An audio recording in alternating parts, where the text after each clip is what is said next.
My plastic surgeon husband gave his mistress free surgery to look exactly like me, then humiliated me at dinner by joking, "Now I have two of you, guess who's the upgraded model? And, I won't have to miss you when you're out of town." So I scheduled my own appointment to become someone he'd never recognize. "Mrs. Walsh, I'm confused about something," Janet's teacher says, closing the classroom door behind us. "Yesterday a woman who looked exactly like you picked up Janet early for a dentist appointment, but according to our records you were scheduled for this conference. She had the same face, same hair, even the same voice. Janet seemed comfortable with her, but..." Mrs. Patterson trails off, studying my face with growing concern. "Are you feeling all right? You look like you've seen a ghost." I grip the back of the tiny plastic chair until my knuckles turn white. The cheerful alphabet border around the classroom walls suddenly feels like it's closing in on me. My voice comes out as a whisper. "What dentist appointment?" Mrs. Patterson pulls out her attendance log, her finger tracing down to yesterday's entries. The woman said there was a dental emergency. She knew Janet's middle name, her favorite snacks, even the story about her loose tooth. "She looked so much like you that I assumed." She stops, realizing what she's implying. "Mrs. Walsh, you really don't know about this." Before we continue with Jennifer's shocking discovery, please subscribe if you believe mothers deserve protection from manipulation and abuse. Your support helps us share stories of women who refuse to be replaced or erased. Now let's see how this nightmare unfolds. The fluorescent lights above us hum loudly as I try to process what I'm hearing. Someone who looks exactly like me came to my daughter's school. Someone who knows intimate details about Janet's life. Someone my 8-year-old was comfortable enough with to leave the building. Did Janet call her mommy? I ask, though I'm terrified of the answer. Mrs. Patterson shifts uncomfortably. Actually, that was the strangest part. Janet seemed confused.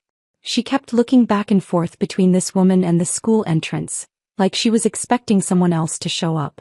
When I asked if everything was okay, Janet said, "This is my other mommy. I thought maybe you had a sister or..." My other mommy. The words echo in my head as I stare at Janet's empty desk.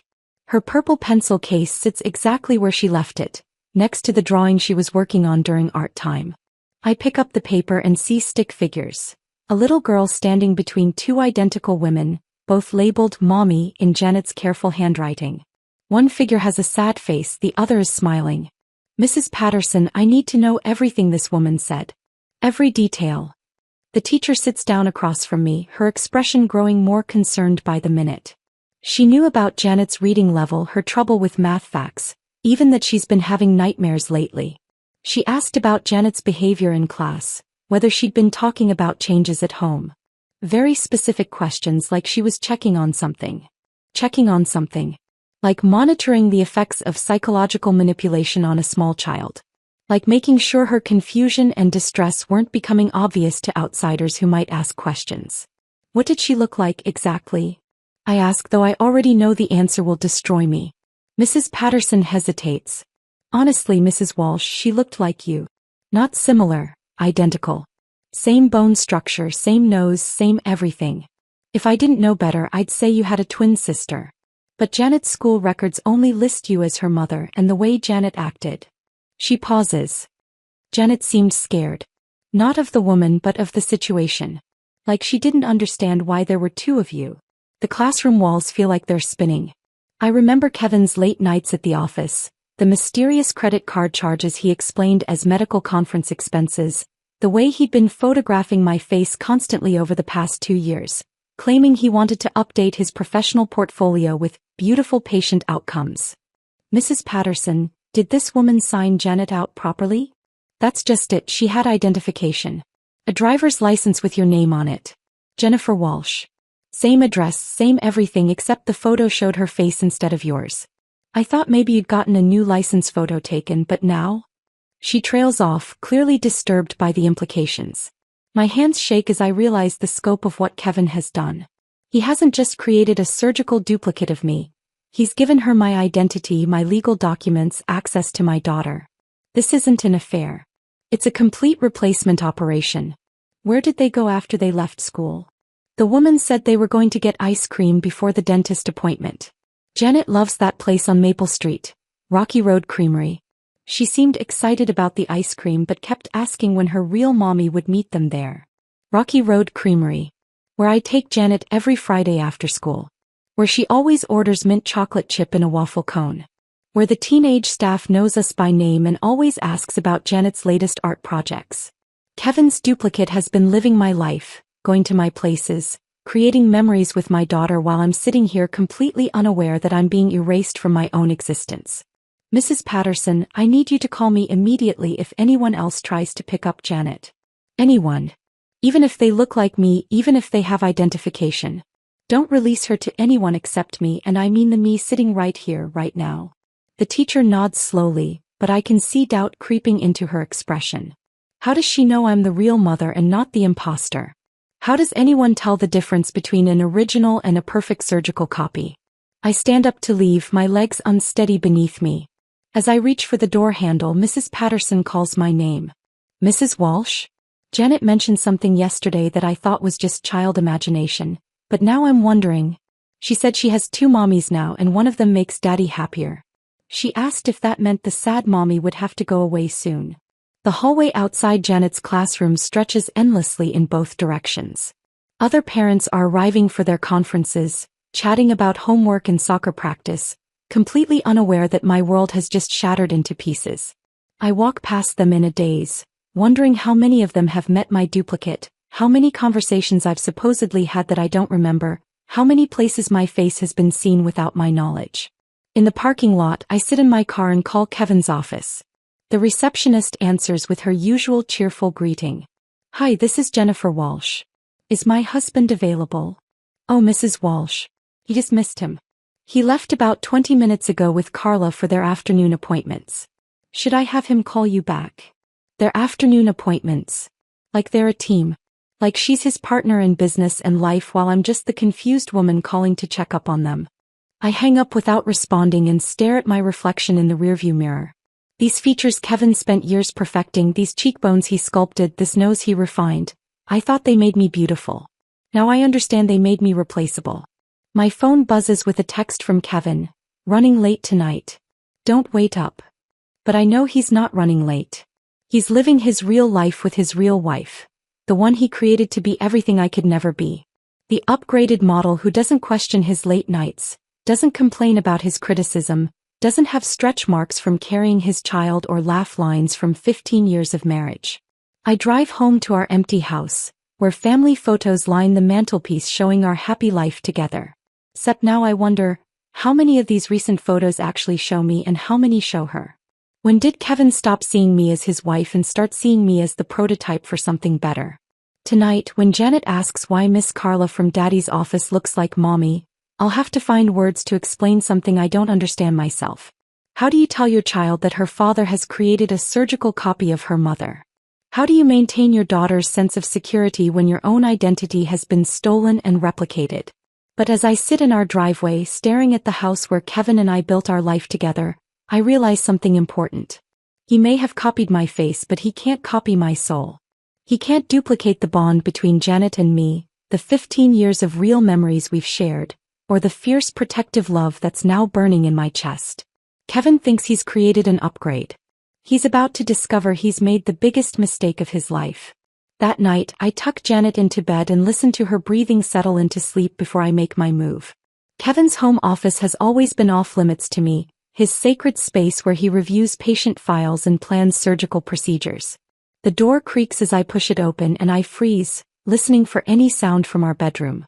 Kevin's snoring continues its steady rhythm down the hallway. His computer monitor glows in the darkness as I settle into his leather chair. The password screen appears and I try our anniversary date. Wrong. Janet's birthday. Wrong. Then I remember the combination to his phone that I glimpsed once. The date of his first successful facial reconstruction surgery. The desktop loads. My stomach drops as I see the folder names organized across his screen. Jennifer, original template. Carla version 2.0. Future projects. Enhancement timeline. Each folder contains hundreds of files and I click on the first one with trembling fingers. Photos of my face fill the screen. Not family pictures or casual snapshots, but clinical medical photographs taken from every conceivable angle. My profile from the left, from the right, straight on with measurements drawn across my features like a blueprint. The metadata shows these were taken over the past 3 years, during times I thought Kevin was simply being affectionate with his camera. I scroll through image after image of myself, watching my face change gradually through the timeline of procedures Kevin convinced me I needed. The subtle nose refinement after Janet was born. The cheek implants he said would restore my youthful volume. The lip fillers that made me look more proportional. Each surgery documented with before and after comparisons, notes about technique and satisfaction ratings like I was his practice dummy. But the Carla version 2.0 folder makes my blood run cold. The first photos show a plain woman with kind eyes and an unremarkable face. Then the transformation begins. Kevin has documented every stage of turning Carla into me, but better. Her nose is perfectly symmetrical where mine has a slight bump. Her cheekbones are more pronounced than mine ever were. Her lips are fuller, her jawline sharper. She's not just my duplicate, she's my upgraded version. The clinical notes attached to her photos read like a horror novel written in medical terminology. Patient responds well to template-based reconstruction. Baseline subjects flaws corrected in final design. Voice coaching progressing to match original pitch and inflection. Behavioral modification sessions showing promising results in mimicking target personality traits. Behavioral modification sessions. Kevin hasn't just changed Carla's face. He's been training her to act like me, to speak like me, to become me in every way possible. A sound from upstairs makes me freeze. Janet's voice calling out in her sleep, having another one of her nightmares. I quickly save the photos to a flash drive and close the folders, but not before I see one final document that makes my hands shake. A timeline titled Jennifer Replacement Protocol, with dates stretching into next year, including entries like begin custody preparation, document erratic behavior, and final transition complete. I creep upstairs to check on Janet, finding her tangled in sweaty sheets, mumbling about wrong mommy, and where's my real mommy. Her forehead burns with fever as I smooth her damp hair back. She opens her eyes and looks at me with the desperate relief of a drowning person seeing a life preserver. Mommy, I had this scary dream again. The one where you disappear and the other lady tries to brush my teeth, but she doesn't know I like the bubble gum toothpaste, and she gets mad when I tell her she's doing it wrong. I sit on the edge of her bed and Janet immediately crawls into my lap, pressing her face against my neck and breathing in my scent like she's trying to memorize it. The other lady smells like Daddy's office, she whispers. Like the medicine smell. You smell like home. What else happened in the dream, sweetheart? Janet's voice gets smaller. Daddy said I have to call the other lady mommy now because you went away to the place where broken mommies go to get fixed. But I told him you're not broken and he got the angry face. She looks up at me with eyes full of fear. Mommy, are you broken? Are you going away? The weight of her small body against mine feels precious and fragile. No, baby. I'm not going anywhere. And I'm not broken. But even as I say the words, I wonder if they're true. Kevin has spent years convincing me that I needed fixing, that every natural sign of aging or change in my body was a flaw that required surgical correction. He's trained me to see myself through his critical eyes, to value his approval above my own comfort. Maybe I am broken, not physically but psychologically. Maybe that's why he could create a better version so easily. I carry Janet back to her bed and sing her favorite lullaby until she falls asleep again. Then I return to Kevin's office, driven by a need to understand the full scope of his deception. The financial records folder reveals the true cost of Kevin's project. $63,000 in procedures for Carla, charged to credit cards I didn't know existed. Voice coaching sessions at $200 per hour. Personal shopping consultations to help her dress like me. Even a subscription to a service that provides detailed psychological profiles. Kevin had me analyzed by professionals so he could teach Carla to replicate my personality quirks. But the folder labeled insurance documentation shows something even more disturbing.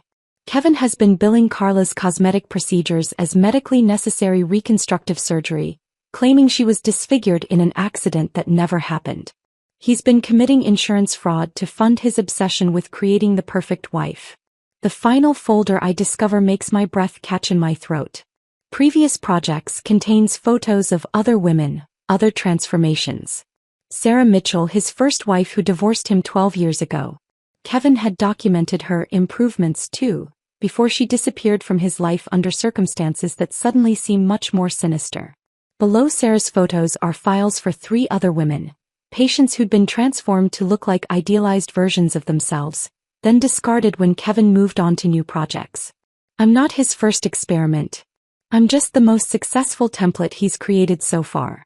A creak from the stairs sends me scrambling to close the files and shut down the computer. Kevin appears in the doorway wearing his pajamas, his hair messy from sleep. Jennifer?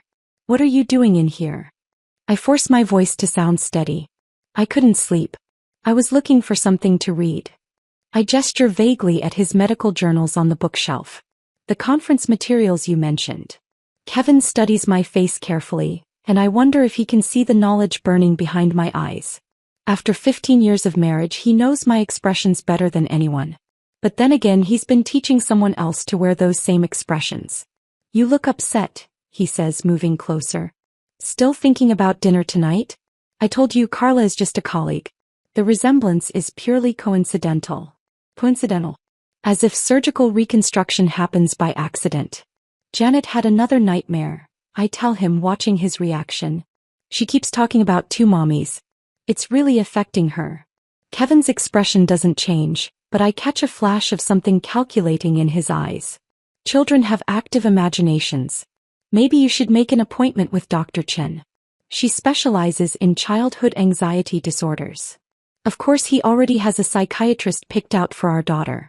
Probably the same one who'll eventually testify that I'm mentally unstable and unfit for custody. Kevin has been planning this replacement operation for years, and I've been too blind to see it happening. I think I'll do that, I agree, and Kevin relaxes slightly. He doesn't realize that I'm agreeing to his suggestion for entirely different reasons than he expects. As he heads back upstairs, Kevin pauses at the doorway. Jennifer? You know I love you exactly as you are, right? You don't need to worry about other women. You're perfect. Perfect. The word he's used to justify every procedure, every change, every gradual erasure of who I used to be. Now I understand that Kevin's version of perfection was never about making me beautiful. It was about making me replaceable. 3 days later, I'm walking across the Riverside Elementary parking lot when I spot the process server. He's young, nervous, checking his paperwork against the school directory posted by the main entrance. My maternal instincts scream danger as I watch him approach the building where Janet's parent-teacher conferences are being held today. I quicken my pace, but I'm too late. The server enters the school just as I reach the front doors, and I follow him down the hallway lined with children's artwork toward Mrs. Patterson's classroom. Through the open door, I can see Kevin already seated at the small conference table, his posture relaxed and confident. He's wearing his best suit, the charcoal gray one he reserves for important medical board meetings. Mrs. Walsh. The server appears beside me in the hallway. Jennifer Walsh? Every parent within earshot turns to stare as he extends a manila envelope toward me. Kevin rises from his chair inside the classroom, and I see Mrs. Patterson's eyes widen with confusion and concern. This is exactly what Kevin wanted. Witnesses to see me being served with legal papers while he sits calmly inside. The picture of a reasonable man dealing with his unstable wife's latest crisis. You've been served, the young man announces loudly enough for the gathering crowd of parents to hear. Divorce proceedings, custody petition, and temporary restraining order. My hands shake as I take the envelope. The hallway feels like it's tilting sideways as I realize Kevin has been planning this public humiliation for weeks. He knew I'd be here for our scheduled conference. He knew other parents would witness this moment. He's turning my daughter's school into a stage for his performance as the long-suffering husband finally taking action against his mentally ill wife. Kevin emerges from the classroom with Mrs. Patterson behind him, her face pale with shock. Jennifer, I'm sorry you had to find out this way, he says, his voice carrying the perfect tone of reluctant sadness. I was hoping we could discuss this privately after the conference, but my attorney insisted on following proper legal procedures.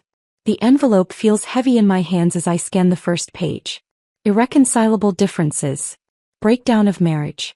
Request for immediate primary custody of minor child due to mother's deteriorating mental state and increasingly erratic behavior.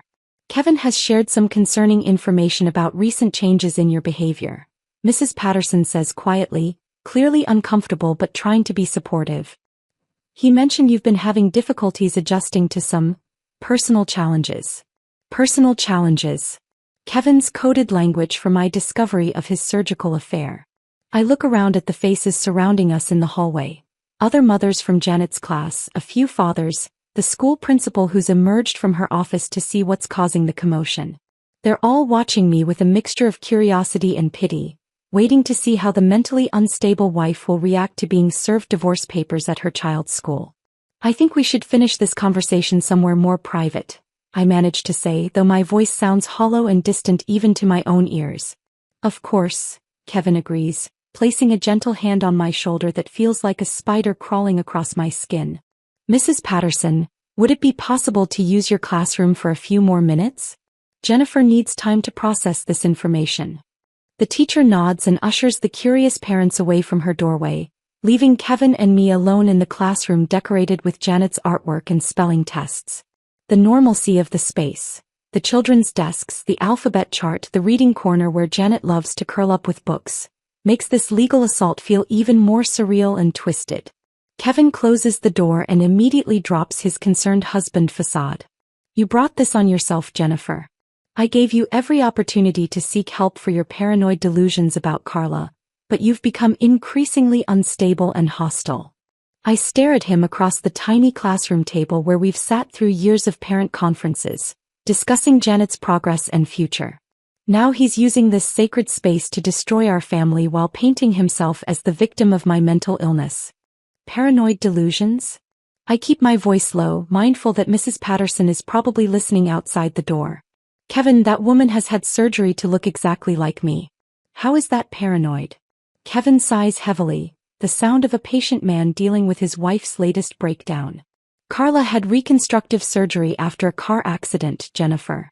The fact that you see resemblance where none exists is exactly what concerns me about your mental state. You've become obsessed with an innocent woman who's trying to rebuild her life after trauma. The lie is so smooth, so perfectly rehearsed, that I almost doubt my own memories of the computer files I discovered last night. Kevin has had time to prepare his story, to create plausible explanations for everything I might have seen or suspected. He's been building this narrative for months while I stumbled around in the dark, reacting emotionally to situations he orchestrated.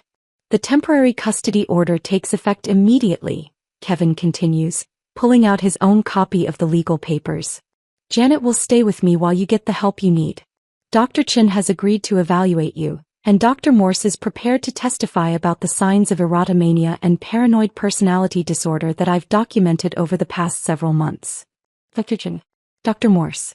Kevin has assembled a team of medical professionals who will legitimize his version of events with expert testimony. I remember Dr. Morse from medical conferences, a psychiatrist who owes Kevin professional favors. And Dr. Chin, the child psychologist who specializes in finding pathology in normal family dynamics. You've been planning this for a long time, I say, and Kevin doesn't deny it. I've been trying to protect Janet from your increasingly erratic behavior. The late-night searches of my office, the paranoid accusations about my staff, the way you've been interrogating our daughter about my work relationships. Janet is already showing signs of anxiety disorder because of your influence. Anxiety disorder. Janet's nightmares and confusion aren't symptoms of mental illness. They're normal responses to psychological manipulation. But Kevin has twisted even our daughter's distress into evidence against me. I want to see Janet, I say. The restraining order specifically prohibits unsupervised contact until your psychological evaluation is complete. Dr. Chin will be conducting sessions with Janet to assess the extent of damage your paranoid behavior has caused to her emotional development. The clinical language he uses to describe our daughter's confusion makes me understand how completely Kevin has medicalized our family crisis. Janet isn't a traumatized child. She's a patient suffering from exposure to her mother's mental illness. Carla isn't Kevin's surgically created mistress. She's an innocent accident victim who happens to resemble me. I'm not a betrayed wife discovering evidence of systematic manipulation. I'm a paranoid woman suffering from erotic delusions about my husband's professional relationships. Kevin has rewritten our entire reality using medical terminology and expert opinions. creating a version of events where he's the hero trying to save his daughter from his mentally ill wife. And the most terrifying part is how believable his story sounds, even to me. "You can fight this if you want," Kevin says as he stands to leave. "But I have documentation going back 6 months showing your deteriorating mental state. Phone records of your obsessive calls to my office. Security footage of you driving by my practice at all hours. Witness statements from colleagues who've heard your paranoid accusations." He pauses at the classroom door. "Get help, Jennifer. For Janet's sake, if not your own. The sooner you acknowledge your problems and accept treatment, the sooner we can work out a visitation schedule that protects our daughter from further psychological damage." After Kevin leaves, I sit alone in Janet's classroom surrounded by her innocent artwork and wonder how everything went so wrong so quickly. 24 hours ago, I was a concerned mother discovering evidence of my husband's affair. Now I'm a mentally ill woman facing loss of custody, with a restraining order preventing me from protecting my daughter from the very manipulation that's causing her distress. Kevin has turned my discovery of his deception into proof of my insanity. He's weaponized the medical establishment against me. And somewhere across town, Carla is probably practicing bedtime stories in my voice, preparing to become Janet's new mother while I fight for the right to see my own child. The envelope containing my legal doom sits on the tiny table where Janet colors pictures of our family. Soon those pictures might be the only proof that I was ever her mother at all. I spend the next week in a fog, forbidden from seeing Janet while Kevin's legal machine grinds into motion. My attorney Linda Torres calls with updates that sound more like death sentences. Kevin's medical colleagues are lining up to testify about my deteriorating mental state.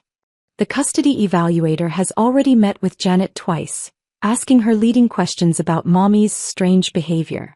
Every day that passes, Kevin's narrative becomes more entrenched in the legal system. On Friday morning, desperation drives me to the most unlikely place. A support group for divorced women meeting in the basement of St. Mary's Community Center. I sit in a circle of metal folding chairs, listening to stories of cheating husbands and custody battles, when a woman named Rebecca Martinez shares something that stops my heart. "My ex-husband was a state senator," she says quietly. "When I threatened to expose his corruption, he had me declared mentally incompetent and tried to take my twins. I lost everything, my identity, my children, my entire life. That's when someone told me about Dr. Okafor." After the meeting, Rebecca pulls me aside. "You have that look," she says, studying my face. "The look of a woman who's been backed into a corner by a man with too much power. How desperate are you? Desperate enough to listen to a stranger talk about doctors who help women disappear. Desperate enough to write down an address in the warehouse district. Desperate enough to drive there the next morning when Kevin takes Janet to breakfast with Carla. Another court-approved family bonding activity that excludes me. The building looks abandoned from the outside, its windows painted black and no visible signage. I check the address 3 times before pushing the unmarked door. A gentle chime announces my entrance into what looks like an upscale medical spa. Soft lighting, classical music, and the faint scent of lavender create an atmosphere that's more sanctuary than clinic. "You must be Jennifer," says a woman emerging from behind an ornate reception desk. She's stunning in an unconventional way, high cheekbones that speak of African heritage, silver-streaked hair pulled back in an elegant chignon, and the confident posture of someone who's rebuilt herself from the ground up. "I'm Dr. Amara Okafor. Rebecca called and said you might need our services." She leads me through a hallway lined with photographs that take my breath away. Before and after images, but not the kind you see in cosmetic surgery advertisements. These show complete transformations, women who've become entirely different people. A blonde soccer mom transformed into a dark-haired professional with different bone structure. A petite redhead who became a tall brunette with a completely altered facial structure. Each photo is labeled with a first name and a year, spanning back over a decade. "These women didn't want to look younger or more beautiful," Dr. Okafor explains, noticing my fascination. "They needed to disappear from husbands who wouldn't let them live. Some were facing death threats. Others, like you, were fighting custody battles against men with unlimited resources and professional connections." Her office feels like a therapist's sanctuary crossed with a medical consultation room. Diplomas from Johns Hopkins and Harvard Medical School hang next to certificates from organizations I've never heard of. underground networks that help trafficking victims, abused women, and others who need to vanish from dangerous situations. Rebecca told me about your husband's surgical manipulation, Dr. Okafor says, settling into a chair across from me. Creating a duplicate wife to replace you. It's more common than you'd think actually. Controlling men who view women as objects to be modified and improved. She opens a thick folder and shows me case studies of similar situations. A plastic surgeon in Dallas who created 3 different versions of his ideal woman using the same template. A orthodontist in Miami who convinced multiple patients to undergo facial reconstruction to match his ex-wife's features. A dermatologist in Seattle who used his practice to create a collection of women who all looked like variations of the same perfect face. The medical community protects its own, Dr. Okafor explains. These men use their credentials and professional networks to discredit their victims. They turn wives' legitimate concerns into evidence of mental illness. They transform children's natural confusion into symptoms of psychological damage caused by unstable mothers. She pulls out a leather-bound album filled with success stories. Women who disappeared from impossible situations and rebuilt their lives with new identities. Former wives who became social workers, lawyers, and activists, using their experiences to help other victims. Mothers who regained custody of their children after proving their ex-husbands were unfit from positions of power and credibility. The transformation process takes approximately 6 months, Dr. Okafor explains. We don't just change your appearance. We create a complete new identity with legitimate documentation, professional credentials, and employment history. Many of our clients choose careers in social services, law enforcement, or child welfare. Positions where their personal experience with manipulation and abuse becomes a professional asset. I study the photos of transformed women, each one radiating confidence and strength that wasn't visible in their before pictures. These aren't victims hiding from their abusers. They're warriors who've reinvented themselves to fight from positions of power. What about the children? I ask, thinking of Janet's frightened face in that classroom yesterday. Dr. Okafor opens another section of the album showing reunion photos. Mothers embracing children they haven't seen in months or years. Families rebuilding with new names and new faces but the same love. Temporary separation is the hardest part, she admits. But many of our clients regain custody once they can fight from positions where their abusers can't discredit them. A respected social worker's testimony carries more weight than a mentally ill ex-wife's accusations. She shows me documentation from successful custody reversals. Women who disappeared as victims and returned as professionals with the credentials and credibility to expose their ex-husband's manipulation. Former wives who became child advocates specifically qualified to identify and combat the exact tactics their abusers had used against them. The cost is significant, Dr. Okafor continues. $200,000 for complete transformation and identity establishment. But we offer payment plans and many clients find ways to access hidden assets their husbands don't know about. I think about my grandmother's jewelry collection, the life insurance policy from my parents' estate, the savings account I opened with my maiden name years ago as a safety net I never thought I'd need. Assets Kevin knows nothing about because he's never seen me as someone capable of independent financial planning. How long would I have to stay away from Janet? Usually 8 to 12 months for complete healing and identity establishment. Long enough for your husband to become comfortable with his victory, to stop looking over his shoulder for threats. Long enough for you to build credibility in your new profession and position yourself to investigate his fitness as a parent from the inside. 8 to 12 months without my daughter. The thought makes my chest physically ache. But I look at the reunion photos again, seeing the joy on children's faces when they're finally safe with mothers who are strong enough to protect them. What if I decide to do this? I ask. Dr. Okafor smiles and I see steel beneath her gentleness. Then you become someone your husband never saw coming. Someone with the power to expose him, save your daughter, and help other women escape the same trap. You become the person you were always meant to be before he started reshaping you into his fantasy. She hands me a business card with only a phone number printed on it. Take time to think about it. But remember, playing by his rules means accepting defeat. Changing the game means you might actually win. Driving home, I pass Janet's school and see Kevin's Mercedes in the pickup line. My daughter is probably inside right now, confused about why mommy didn't come to get her. wondering if the scary legal papers mean she'll never see her real mother again. I pull into an empty parking space and watch Kevin help Janet into his car, then drive away toward a life that doesn't include me. For the first time since this nightmare began, I don't feel helpless. I feel dangerous. Kevin thinks he's won by turning my maternal instincts against me. He's about to learn that a mother's love can transform into something far more powerful than he ever imagined possible. I call Dr. Okafor's number 3 days later, my hands shaking as I dial. The decision feels like jumping off a cliff with no guarantee of landing safely, but staying means watching Kevin slowly erase me from Janet's life while I'm powerless to stop him. I want to disappear, I tell her when she answers. Then let's make that happen, she replies without hesitation. Can you be here tomorrow morning at 6? We'll need to move quickly before your husband realizes you're planning anything beyond accepting his treatment suggestions. The next morning, I drive to Dr. Okafor's clinic while Kevin thinks I'm attending my first mandated therapy session with Dr. Chen. The irony isn't lost on me. While Kevin's chosen psychiatrist is preparing to diagnose me with delusions, I'm taking concrete steps to turn those supposed delusions into reality. Dr. Okafor leads me to a consultation room equipped with advanced 3D imaging technology. We'll start by documenting your current appearance in precise detail, she explains, positioning me in front of cameras that capture my face from dozens of angles. Then we'll design your new identity based on genetic possibilities, what you might have looked like if you'd been born to different parents, lived in a different climate, experienced different life stresses. The imaging software creates multiple versions of potential new faces for me. Some are subtle changes that would make me unrecognizable to Kevin but still fundamentally similar to who I am now. Others are radical transformations that would turn me into someone completely different.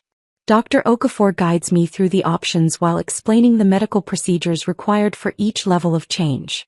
Bone restructuring through strategic implants and selective reduction, she says, pointing to areas of my face on the computer screen.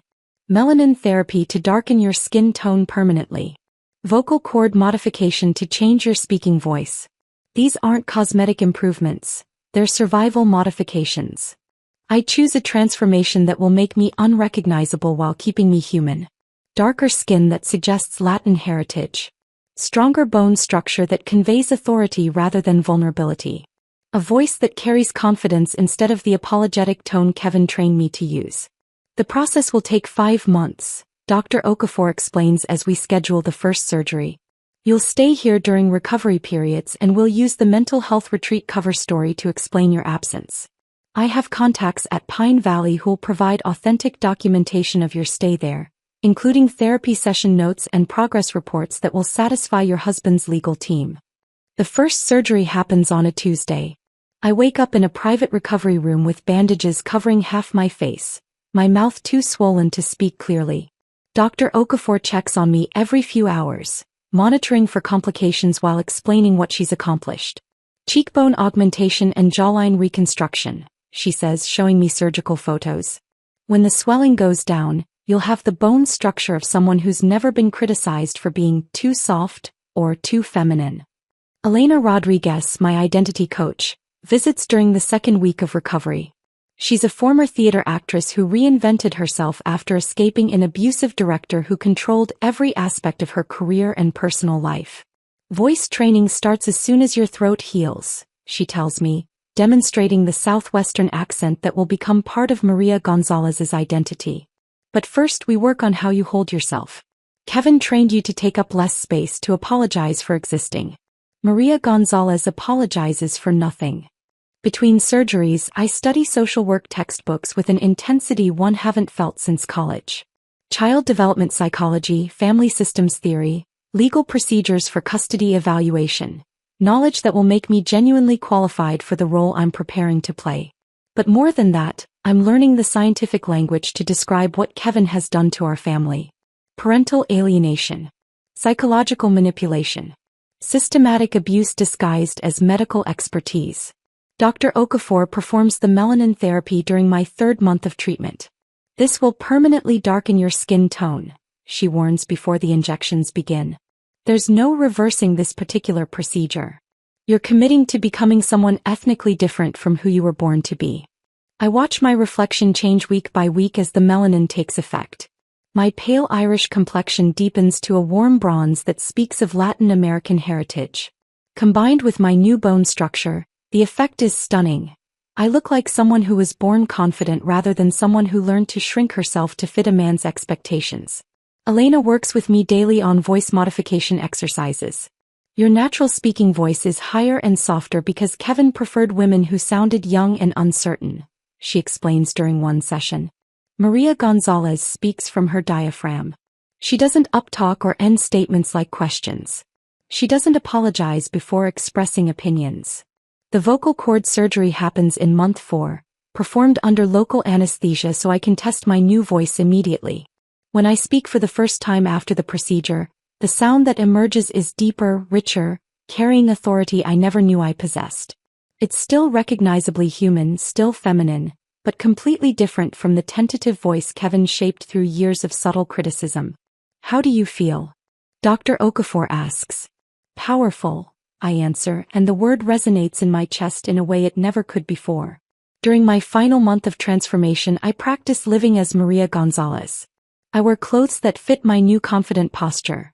Structured blazers instead of the soft cardigans Kevin preferred, heels that make me taller rather than flats that kept me diminutive, colors that command attention rather than the pastels that helped me blend into the background. The hardest part of my training involves learning to suppress my maternal instincts when discussing Janet's case. Dr. Okafor arranges mock interviews where I practice reviewing her file with professional detachment while my heart screams to hold my daughter and comfort her fears. Channel that protective fury into clinical determination, she coaches.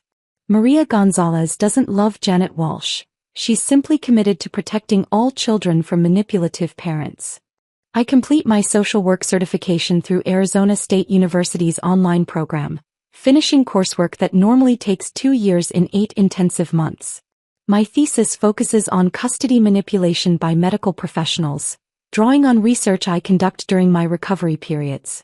The academic work gives me legitimate credentials while allowing me to study Kevin's tactics from a professional perspective. You're ready, Dr. Okafor tells me as we review my new documentation. Maria Gonzalez has a master's degree in social work, 3 years of experience with Phoenix Family Services, and glowing professional references from supervisors who are actually other transformed women now working in child welfare across the country. Your backstory explains your specialized knowledge of professional manipulation, your passion for protecting children, and your particular expertise in cases involving medical professionals. I look at myself in the mirror for the final time as Jennifer Walsh.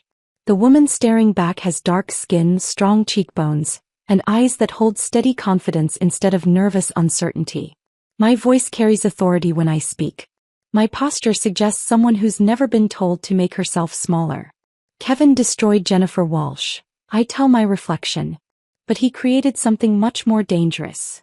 A woman with nothing left to lose and everything necessary to destroy him. The next morning, I leave Dr. Okafor's clinic as Maria Gonzalez, carrying credentials that will get me hired by Child Protective Services and positioned to investigate Kevin's fitness as a parent. I've spent $200,000 and 5 months of agony to become someone Kevin has never met. Now the real work begins. 6 months later, I walk through the doors of the County Child Protective Services building as Maria Gonzalez, carrying a briefcase filled with credentials Kevin could never imagine his submissive wife possessing. My new supervisor, Sandra Williams, greets me with genuine warmth as she reviews my impressive resume from Phoenix Family Services. We're lucky to have someone with your specialized experience, Sandra says, leading me to my new office. Cases involving medical professionals who manipulate the system are particularly challenging. Your background in identifying professional abuse patterns will be invaluable here. My desk faces a window overlooking the elementary school where Janet attends 3rd grade now.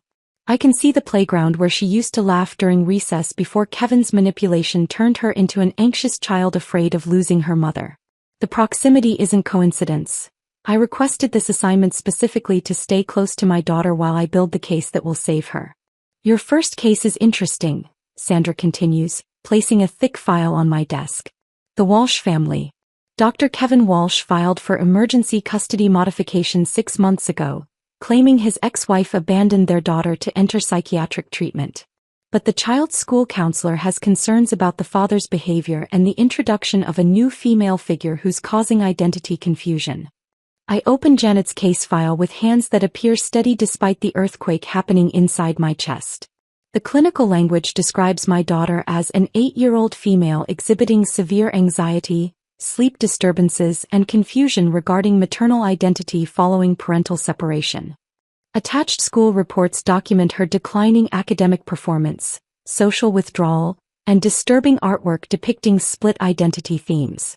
Reading about Janet's suffering through professional eyes gives me a different perspective on Kevin's cruelty. These aren't just the actions of an unfaithful husband, they're systematic psychological abuse tactics designed to destroy a child's sense of security and identity. The documentation patterns match textbook cases of parental alienation that I studied during my accelerated certification program. My phone buzzes with a text from Kevin's number. CPS worker coming to house today for routine check. Make sure Janet understands this is normal and nothing to worry about. He's messaging his ex-wife Jennifer, not knowing that Maria Gonzalez is reading his instructions about how to prepare for her own investigation. I arrive at Kevin's house promptly at 2 o'clock, driving the reliable Honda Civic that matches my new identity as a dedicated social worker rather than the luxury SUV Jennifer Walsh used to navigate her privileged suburban life. The house looks smaller somehow, or maybe I've grown larger during my transformation.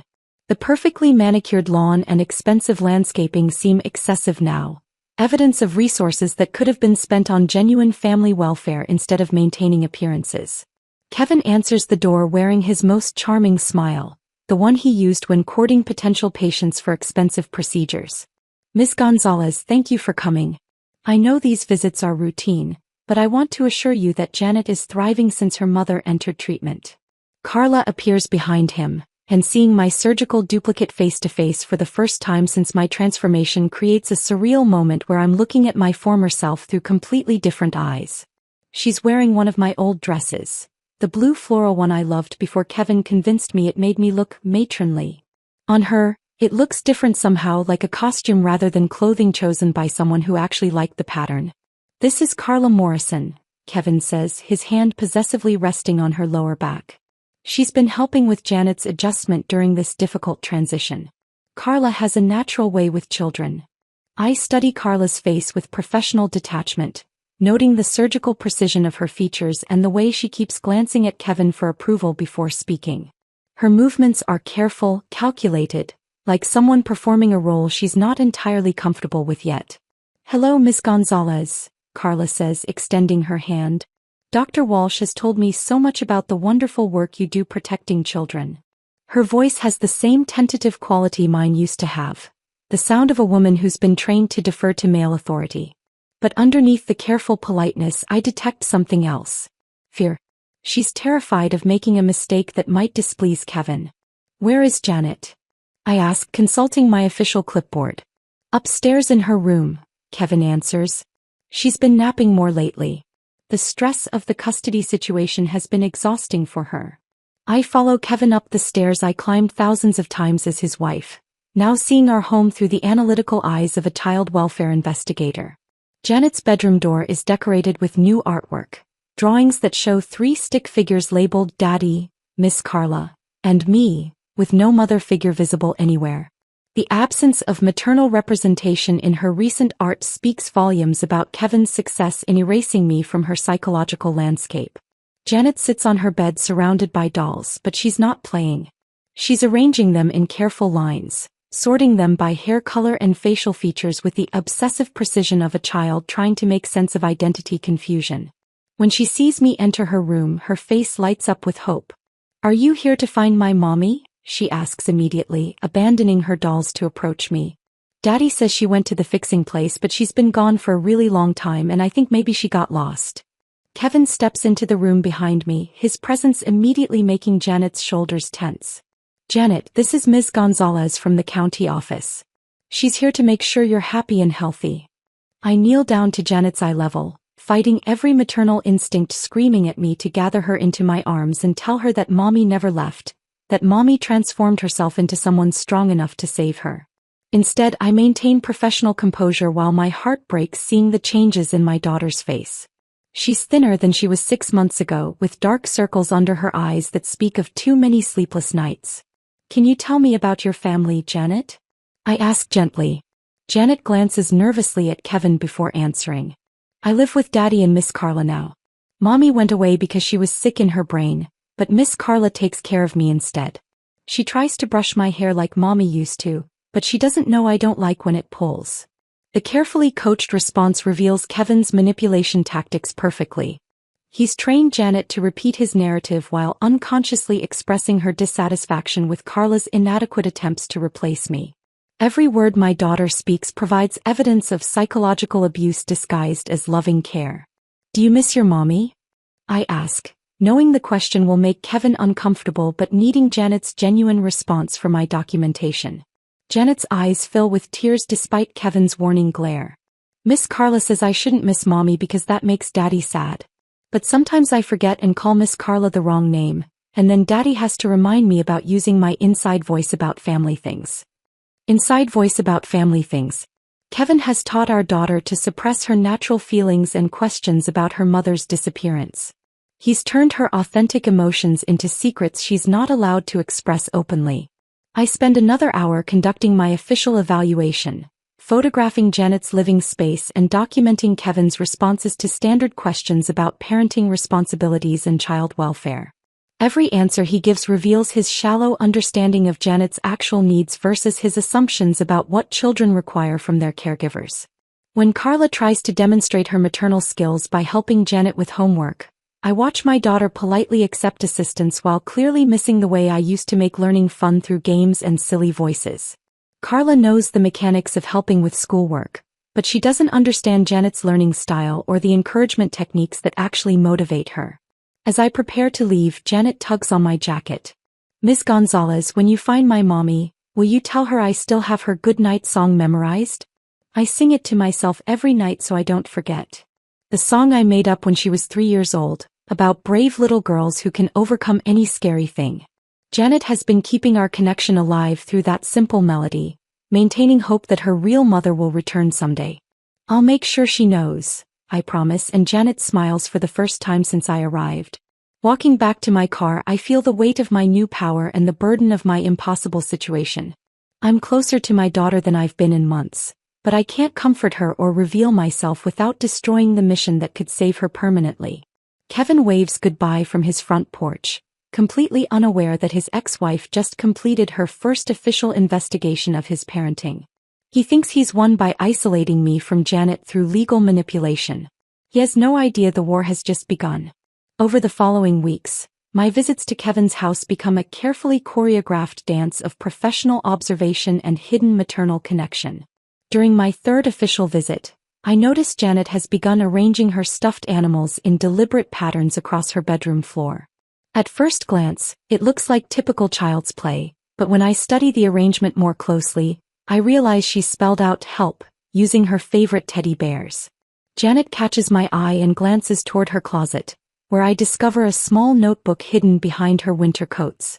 Inside, she's drawn picture after picture of the same scene.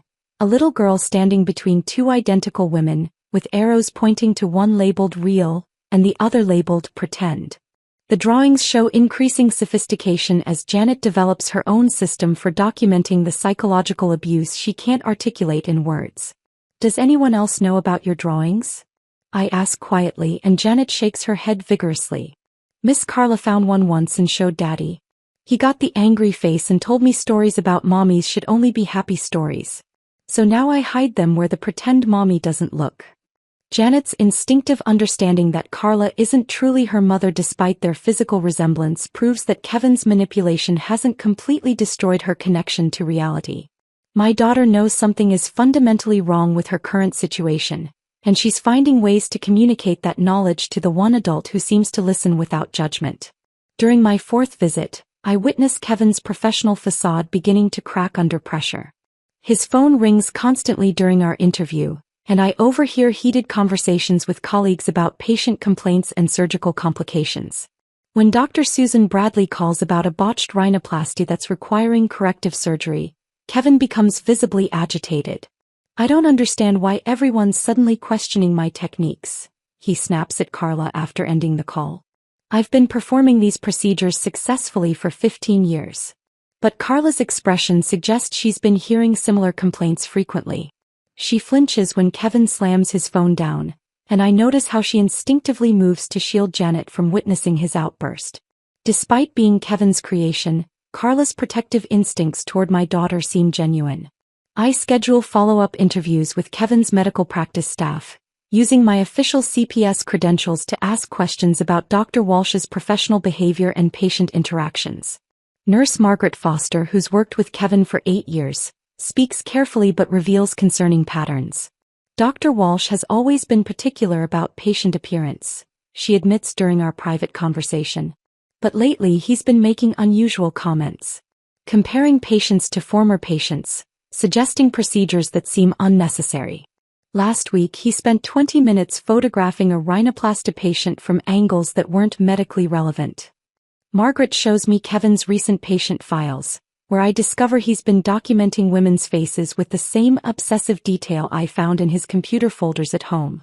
Photos from multiple angles, measurements, notes about improvement potential that read more like artistic critiques than medical assessments. Has anyone reported these concerns to the medical board? I ask. Margaret shifts uncomfortably. Dr. Walsh has powerful connections. Staff members who've raised questions about his methods have found themselves transferred to different departments or let go for unrelated reasons. We all have families to support. Her fear reveals the scope of Kevin's influence within the medical community. He's not just manipulating his personal life. He's using his professional reputation to silence anyone who might expose his dangerous obsessions. My investigation into Janet's school records uncovers Kevin's systematic campaign to control the narrative about our family's dissolution. Principal Roberts shows me emails where Kevin detailed my supposed mental breakdown, providing specific examples of my paranoid behavior that align perfectly with his legal strategy. Dr. Walsh has been very proactive about keeping us informed, Principal Roberts explains. He wanted to ensure we could provide appropriate support for Janet during this difficult time. He's also arranged for a child psychologist to visit the school monthly to monitor Janet's adjustment. Dr. Sarah Chin, Kevin's hand-picked therapist who specializes in finding pathology where none exists. I request copies of her school visit reports and discover she's been asking Janet leading questions designed to extract statements that support Kevin's custody case. According to Dr. Chen's notes, Janet has expressed concerning attachment to absent mother figure and resistance to accepting positive female role model in home environment. The clinical language transforms Janet's natural grief about losing her mother into evidence that she's been psychologically damaged by my abandonment. During my next home visit, I observe the dynamic between Kevin and Carla more carefully. Their relationship operates like a medical procedure.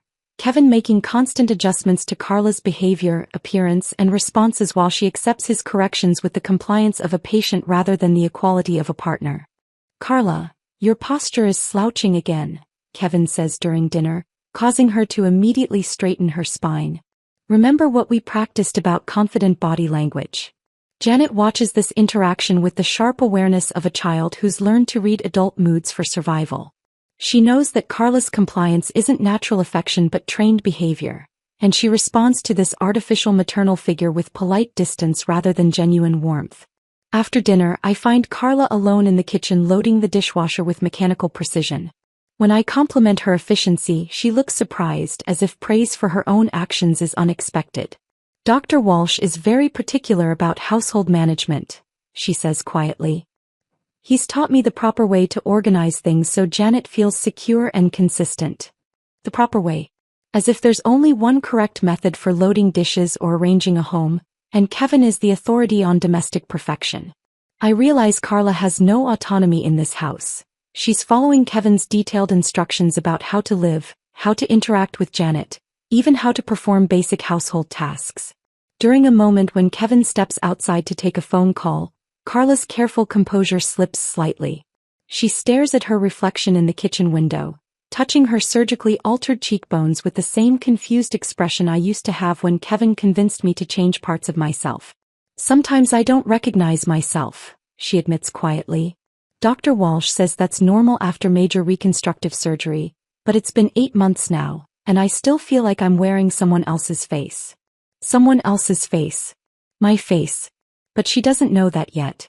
The procedures were necessary after your accident? I ask, testing Kevin's cover story. Carla hesitates just long enough to reveal the lie. Yes, the accident. Dr. Walsh says I'm lucky he was able to restore my appearance so completely. He says I look even better than I did before. But her tone suggests doubt rather than gratitude. She's beginning to question whether the accident story makes sense, whether the extensive procedures were really necessary, whether Kevin's version of events aligns with her fragmented memories of what actually happened. That night I compile my growing evidence file. Janet's hidden artwork showing identity confusion. Kevin's declining professional performance documented by concerned colleagues. Carla's obvious discomfort with her surgical transformation and subordinate role in Kevin's household. Staff members' fears about reporting Kevin's inappropriate behavior. Each piece of evidence strengthens my case, but more importantly, each visit reveals that Kevin's perfect replacement family is built on manipulation, fear, and psychological control rather than genuine love and security. Janet isn't thriving with her new maternal figure. She's surviving by suppressing her natural instincts and authentic emotions. The war Kevin started by creating surgical duplicates is turning into his own destruction. He just doesn't know it yet. My success with other custody cases builds quickly as word spreads through the family court system about the new social worker who isn't intimidated by wealthy professionals or their legal teams. Judge Patricia Morrison requests my involvement in the Henderson case, where a prominent attorney is using his legal connections to discredit his ex-wife's claims of emotional abuse. Maria, I need someone who can see through professional manipulation, Judge Morrison tells me during our pretrial meeting.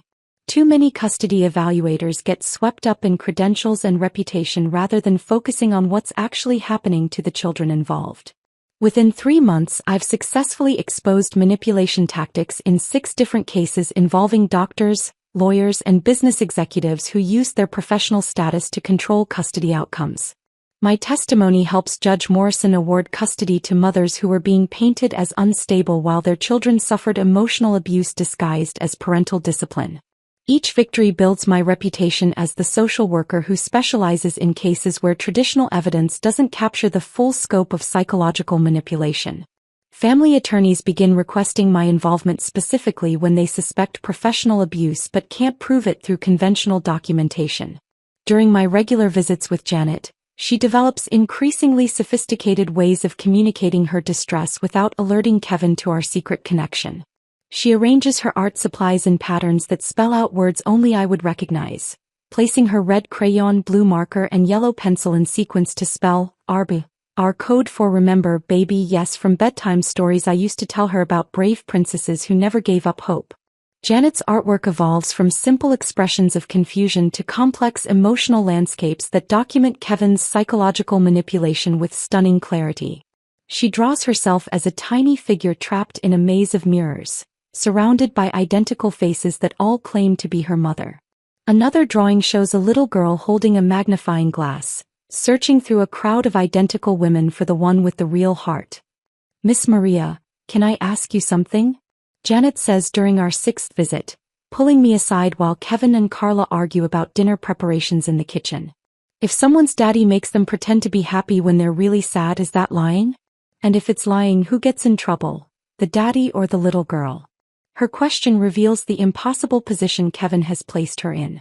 Janet knows she's being forced to perform happiness and acceptance of Carla, but she's been conditioned to believe that expressing her authentic feelings will result in punishment or abandonment.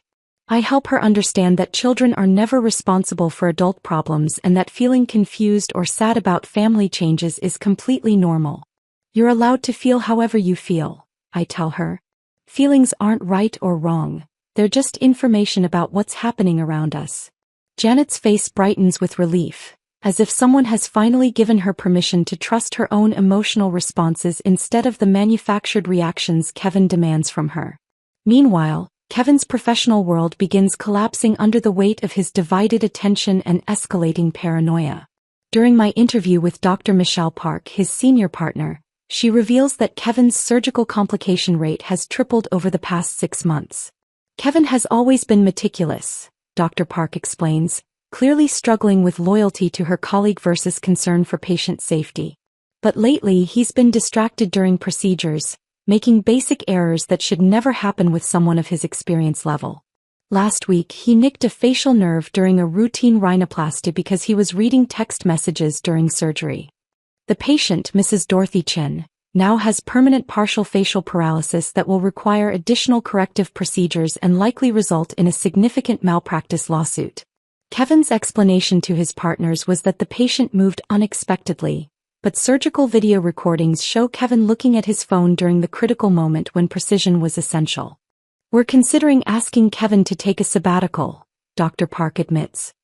His personal situation seems to be affecting his professional judgment, and we can't risk patient safety while he works through whatever's happening at home.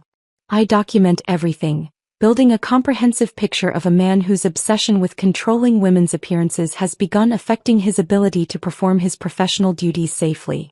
The pattern suggests that Kevin's manipulation extends far beyond his personal relationships into his medical practice, where vulnerable patients trust him with their faces and their futures. During my 7th visit to Kevin's house, I engineer a private conversation with Carla by suggesting we review Janet's educational needs while Kevin takes a business call. I've prepared for this moment carefully, knowing that Carla's growing doubts about her situation might make her receptive to questions that help her see Kevin's manipulation more clearly. How long have you been working for Dr. Walsh? I ask, using language that subtly reinforces her employee status rather than romantic partner role. 3 years, Carla replies, then corrects herself quickly. I've been part of the practice for 3 years, but Kevin and I have been together personally for about 18 months. The timeline reveals that Kevin began transforming Carla long before our marriage showed any signs of serious problems. This wasn't a rebound relationship following marital difficulties. It was a premeditated replacement operation that Kevin executed while still married to me. Janet mentioned that you've been helping with her care since her mother entered treatment. I continue carefully. That must be challenging, stepping into a maternal role with a child who's been through trauma. Carla's facade cracks slightly. Sometimes I feel like I'm playing a part one don't understand. Janet looks at me like she's expecting me to do things differently, to know things about her that I don't know. Kevin gets frustrated when I can't anticipate her needs the way her real mother could. Real mother. The phrase slips out before Carla can catch herself, revealing that despite Kevin's insistence on calling her Janet's new mother figure, she knows she's a substitute rather than a replacement. Have you considered that Janet might benefit from maintaining some connection to her biological mother? I suggest. Even supervised visits might help reduce her anxiety about the family changes. Kevin says Jennifer is too unstable for contact. Carla responds automatically, but her tone suggests doubt.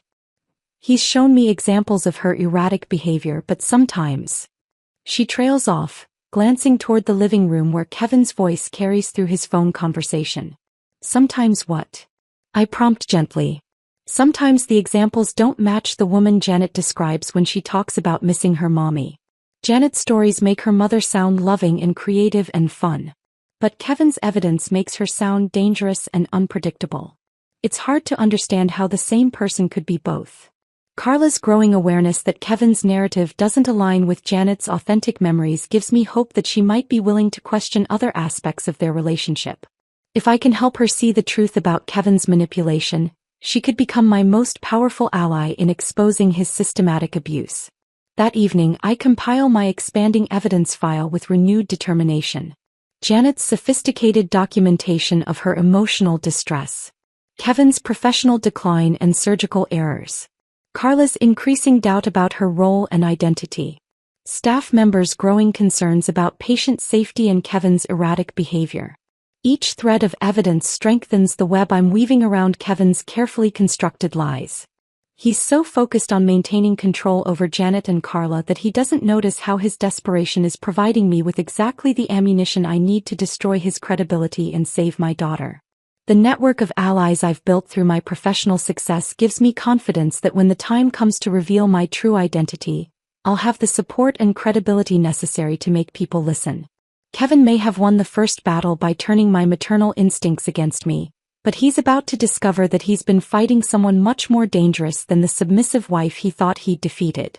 Maria Gonzalez has resources, allies, and evidence that Jennifer Walsh never could have gathered. And Maria Gonzalez is ready to use every weapon at her disposal to save Janet and destroy the man who thought he could replace us both. The breakthrough comes during Kevin's deposition, 3 months into the formal custody proceedings. His attorney, Robert Sterling, smugly presents what he believes is evidence of my mental instability. A series of emails Kevin claims I sent him during my psychiatric treatment at Pine Valley. But when Sterling reads the messages aloud, he accidentally includes email headers that reveal the true sender, Kevin himself, writing as Jennifer, to create evidence of my supposed deteriorating mental state. Your Honor, Linda Torres stands immediately. These emails were sent from Dr. Walsh's personal computer, not from Pine Valley Mental Health Center. The metadata shows they originated from his home office IP address during times when his ex-wife was supposedly in residential treatment. Kevin's face goes white as he realizes his attorney has just exposed his evidence fabrication. But Sterling, trying to salvage the situation, makes an even bigger mistake. He opens Kevin's laptop to demonstrate the email origin, inadvertently displaying file folders labeled Jennifer Replacement Timeline and Patient Psychological Profiles, Personal Use. The court clerk captures screenshots before Sterling can close the laptop, and Judge Morrison orders a forensic examination of Kevin's computer. What emerges over the following week destroys Kevin's credibility completely. Email correspondence with other plastic surgeons discussing wife modification protocols. Research into legal strategies for removing children from mothers who resist their husbands' improvement projects. Detailed plans spanning 3 years for replacing me systematically while maintaining legal custody of Janet. Most damaging are emails between Kevin and Dr. Marcus Reed in Beverly Hills, where Kevin writes, "The original model has served her purpose but lacks the compliance necessary for optimal family functioning." Version 2.0 shows marked improvement in responsiveness to guidance and willingness to maintain desired appearance standards. Transition timeline suggests 18 months for complete replacement while minimizing legal complications. Judge Morrison's expression hardens as she reads Kevin's clinical descriptions of our marriage and his surgical manipulation of Carla. Dr. Walsh, these communications suggest premeditated psychological abuse rather than marital difficulties leading to separation. We're expanding this case to include criminal investigation. Kevin's attorney requests an immediate recess, but the damage is irreversible. The court-ordered forensic examination reveals years of evidence showing Kevin's systematic destruction of women's identities, his use of medical procedures to control behavior, and his detailed planning to eliminate me from Janet's life while avoiding legal consequences. 2 weeks later, Janet gives her testimony in Judge Morrison's private chambers, with only a court-appointed child advocate present to ensure her comfort and safety. I watch through closed-circuit video as my daughter courageously describes her confusion and fear with heartbreaking honesty. "Daddy takes pictures of me and Miss Carla together all the time," Janet tells the advocate, her voice small but steady. "He makes us stand the same way and smile the same way, and then he shows the pictures to people and says we look like a real family. But Miss Carla's hugs feel different from Mommy's hugs, and she doesn't know the right way to braid my hair or which bedtime stories I like best." Janet describes how Kevin coaches her responses about missing her mother, teaching her to say that she's adjusting well and bonding with her new maternal figure whenever adults ask about her feelings. She reveals that Kevin has threatened to send her to boarding school if she continues crying for her real mommy or asking when I'm coming home. "Sometimes Daddy gets the angry face when I forget and call Miss Carla the wrong name," Janet continues. "He tells me that Miss Carla works very hard to take care of me and that missing Mommy makes everyone sad. So I try to remember to be happy, but it's hard when I have this scared feeling inside all the time." The child advocate's report describes Janet's testimony as compelling evidence of parental coaching and psychological manipulation designed to force acceptance of maternal replacement figure. Judge Morrison orders immediate psychiatric evaluation of Kevin by an independent expert rather than his chosen colleagues. Meanwhile, the medical board investigation into Kevin's practice uncovers a pattern of misconduct that extends far beyond his personal manipulation of women. Former patient Lisa Wong comes forward with evidence that Kevin convinced her to undergo facial reconstruction after her divorce, claiming her ex-husband's criticism had damaged her self-esteem and that surgical correction would help her heal emotionally. Dr. Walsh took detailed photos of my ex-husband's new girlfriend, Lisa testifies. He said he could make me look better than her, more attractive and youthful. But after the surgery, I realized he was using me to experiment with techniques he wanted to try on someone else. I was practice for his real project. Lisa's testimony connects to similar stories from other former patients who describe Kevin photographing them obsessively, comparing their results to reference materials he kept on his computer, and making inappropriate comments about creating improved versions of natural features. The medical board discovers that Kevin has been using his practice as a laboratory for perfecting surgical manipulation techniques rather than providing ethical patient care. Dr. Patricia Morse, Kevin's psychiatrist ally, withdraws her support when she realizes her own professional reputation is at risk.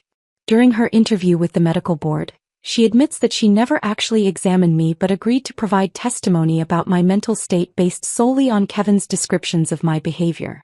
Dr. Walsh presented what seemed like legitimate concerns about his wife's psychological stability, Dr. Morse explains to investigators.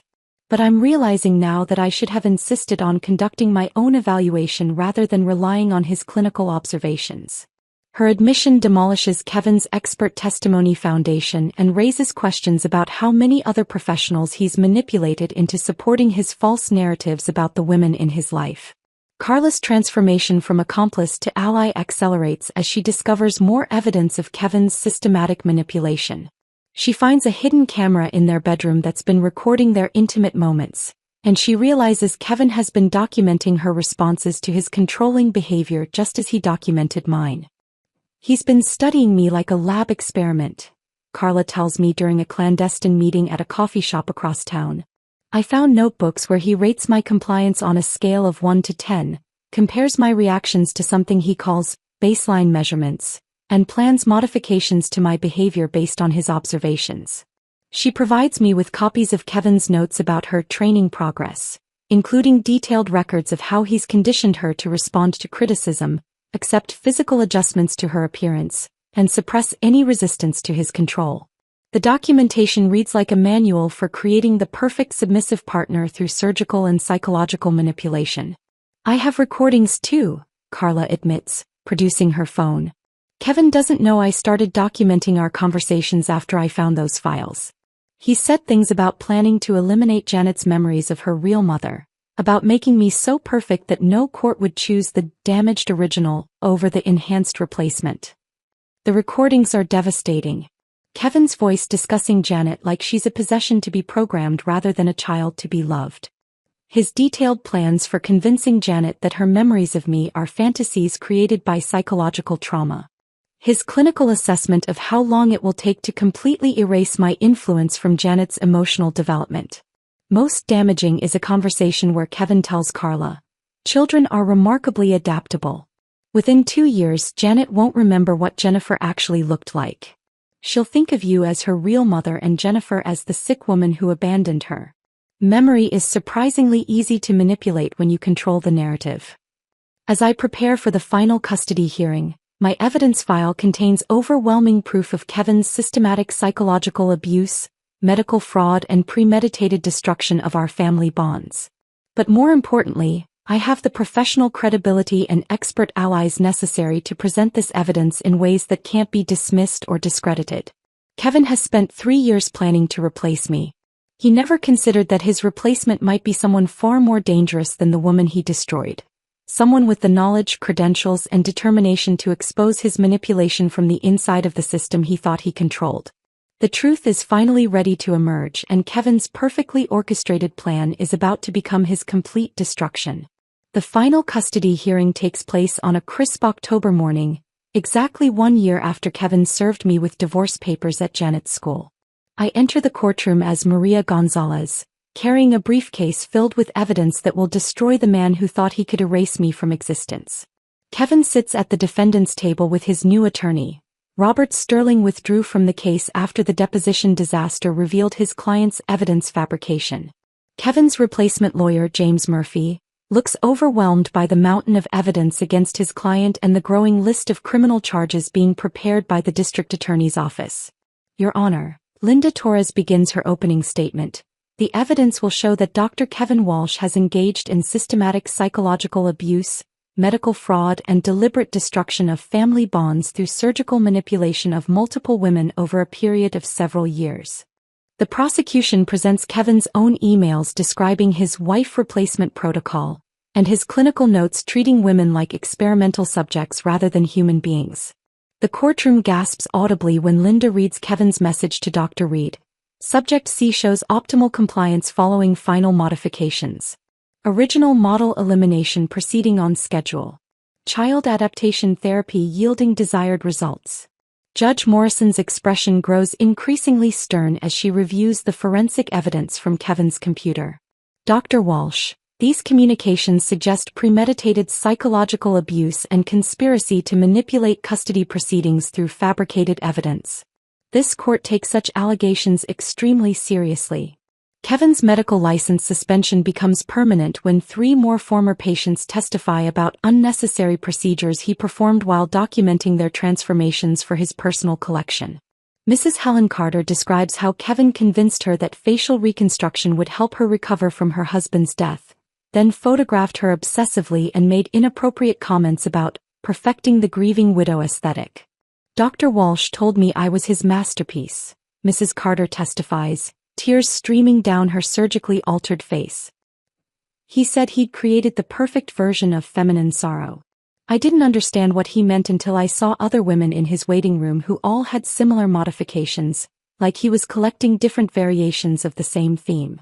The medical board's investigation reveals that Kevin's practice has generated over 40 malpractice complaints in the past 2 years, with a pattern of patients being pressured into procedures they didn't initially want and experiencing complications that required additional surgeries. His medical partners formally dissolved their practice association, and his hospital privileges are revoked permanently. Janet's therapy sessions with Dr. Rebecca Martinez, a child psychologist I recommended who specializes in parental alienation recovery, yield breakthrough testimony about her experience living with Kevin and Carla. In a recorded session played for the court, Janet describes her daily life with devastating clarity. Daddy makes me practice saying I love Miss Carla, Janet's voice carries through the courtroom speakers. He times me with his phone to make sure I say it fast enough to sound real. But I don't love her because she doesn't smell like home and she doesn't know that I like my sandwiches cut in triangles, not rectangles. She tries to do everything like my real mommy, but she gets it wrong because she's copying instead of knowing. Dr. Martinez's analysis explains how Kevin's attempts to force bonding between Janet and Carla have actually created deeper psychological trauma. The child recognizes that she's being forced to accept an artificial maternal relationship while her authentic attachment to her biological mother is being systematically erased through psychological manipulation. When Carla takes the witness stand, her testimony demolishes any remaining sympathy the court might have had for Kevin's situation. She describes finding hidden cameras in their bedroom, discovering Kevin's detailed notes rating her performance as his ideal woman, and uncovering his plans for additional modifications to make her even more like his perfect fantasy. Dr. Walsh showed me comparison charts. Carla testifies, her voice stronger now than during my early investigations. My face measured against Jennifer's face, with detailed analysis of which features needed adjustment to achieve what he called optimal aesthetic integration. He talked about me like I was a sculpture he was still carving rather than a woman he loved. She produces recordings of Kevin discussing his timeline for eliminating my influence from Janet's life completely. His voice fills the courtroom as he describes children as remarkably programmable, and explains his methods for replacing Janet's authentic memories of me with manufactured stories about my mental instability and abandonment. The child will eventually forget what the original looked like, Kevin's recorded voice states matter-of-factly. Memory is surprisingly malleable when you control the narrative consistently over time. Within 3 years, she'll genuinely believe that Carla has always been her mother and that Jennifer was the unstable woman who abandoned her. Judge Morrison calls for a recess after Carla's testimony, and I request a private chamber meeting to reveal my true identity. Linda Torres accompanies me as I prepare to drop the final bombshell that will complete Kevin's destruction. Your Honor, I need to disclose something that will fundamentally change this case. I begin, my voice steady despite the magnitude of what I'm about to reveal. I am Jennifer Walsh. Maria Gonzalez is the identity I created to protect my daughter and gather evidence of my ex-husband's abuse from a position he couldn't attack or manipulate. Judge Morrison stares at me for a long moment, processing the implications. Ms. Walsh, you're claiming that you underwent complete identity transformation to investigate your own custody case? I present documentation of my transformation process, including Dr. Okafor's medical records, before and after photographs, and expert testimony about identity change as a survival strategy for abused women. Your Honor, staying as Jennifer Walsh meant certain defeat in Kevin's manipulated system. Becoming Maria Gonzalez gave me the professional credibility and investigative access necessary to expose his systematic abuse.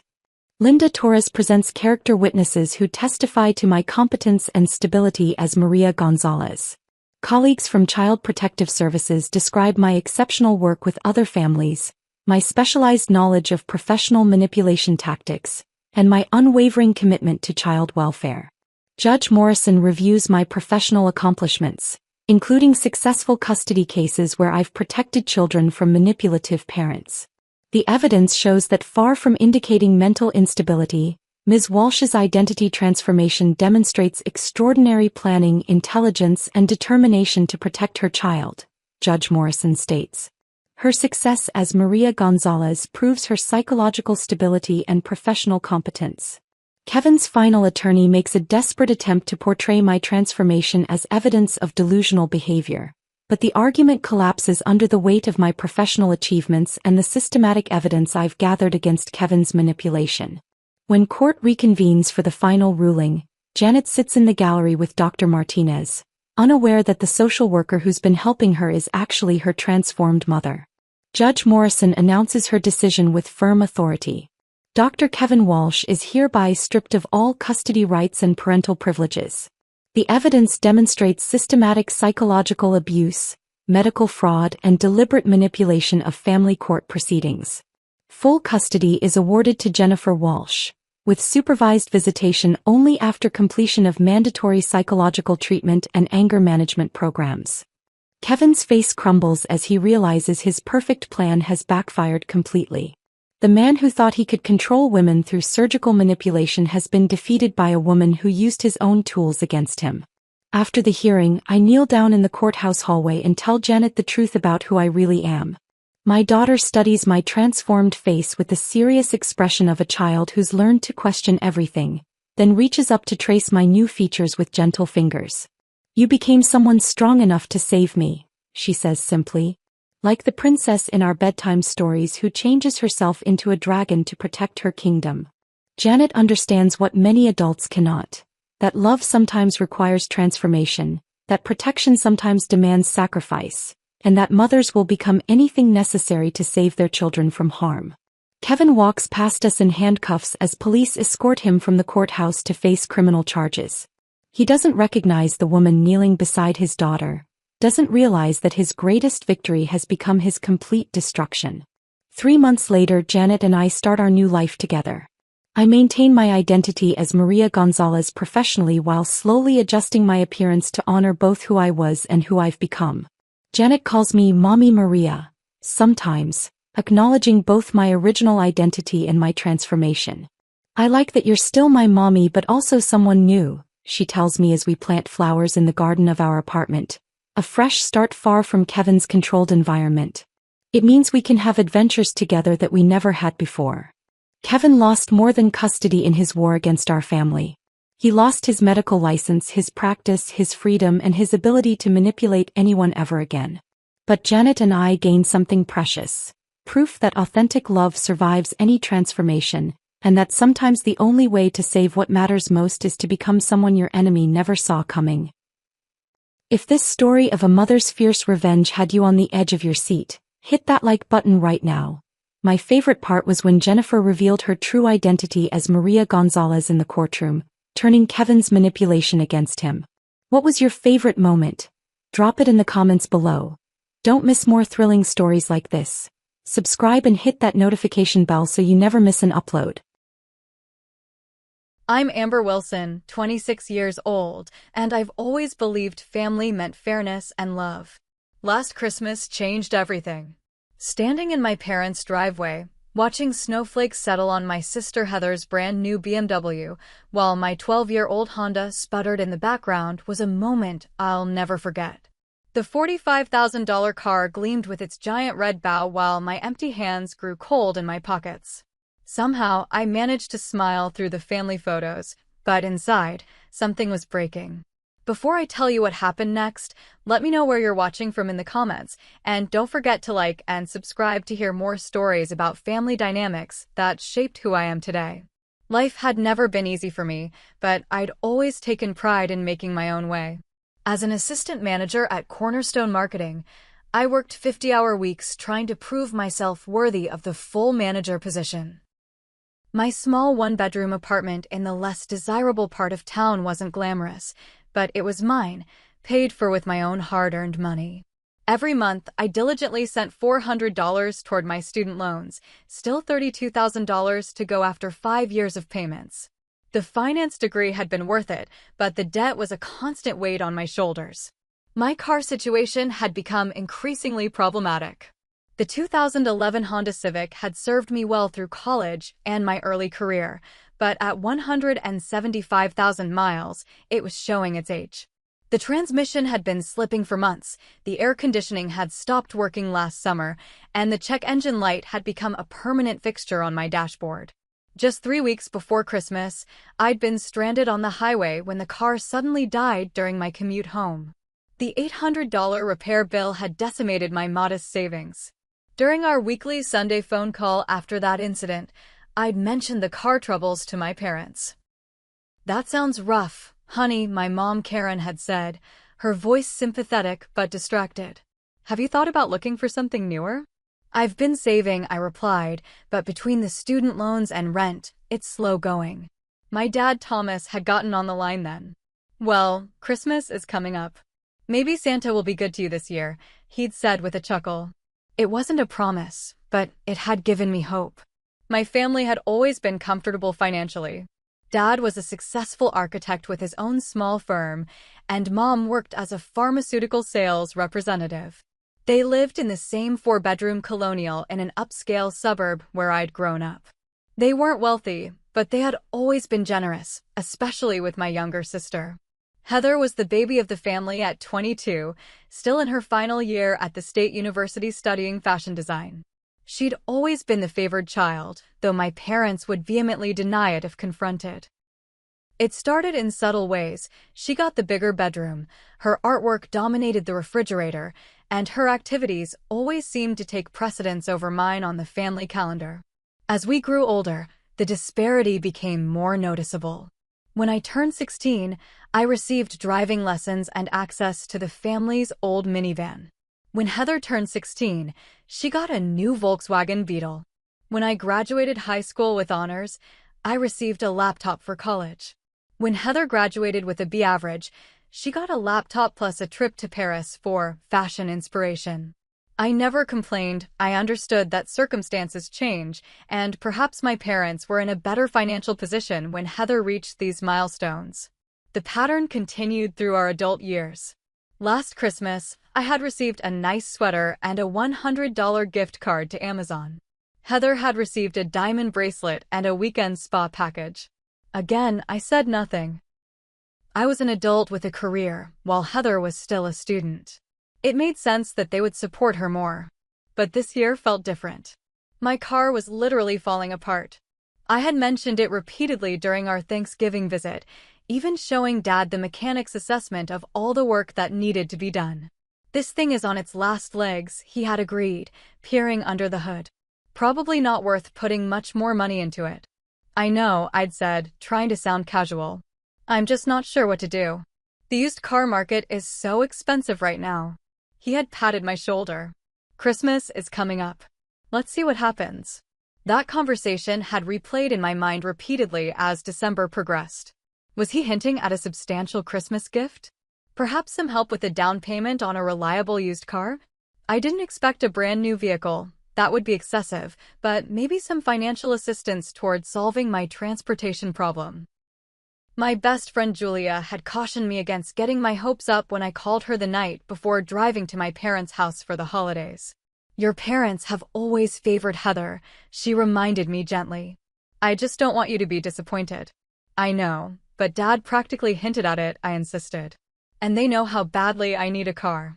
My Honda might not even make it through winter. Just prepare yourself for anything, Julia advised. And remember, you can call me anytime during the holidays if you need to vent. I'd packed up my car with presents and overnight bags, checking the oil and coolant levels before the tower drive to my parents' house.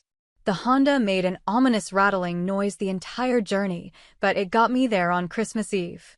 I pulled into the driveway behind my dad's Audi and my mom's Lexus SUV, feeling optimistic despite the visible rust spots and dented fender on my vehicle.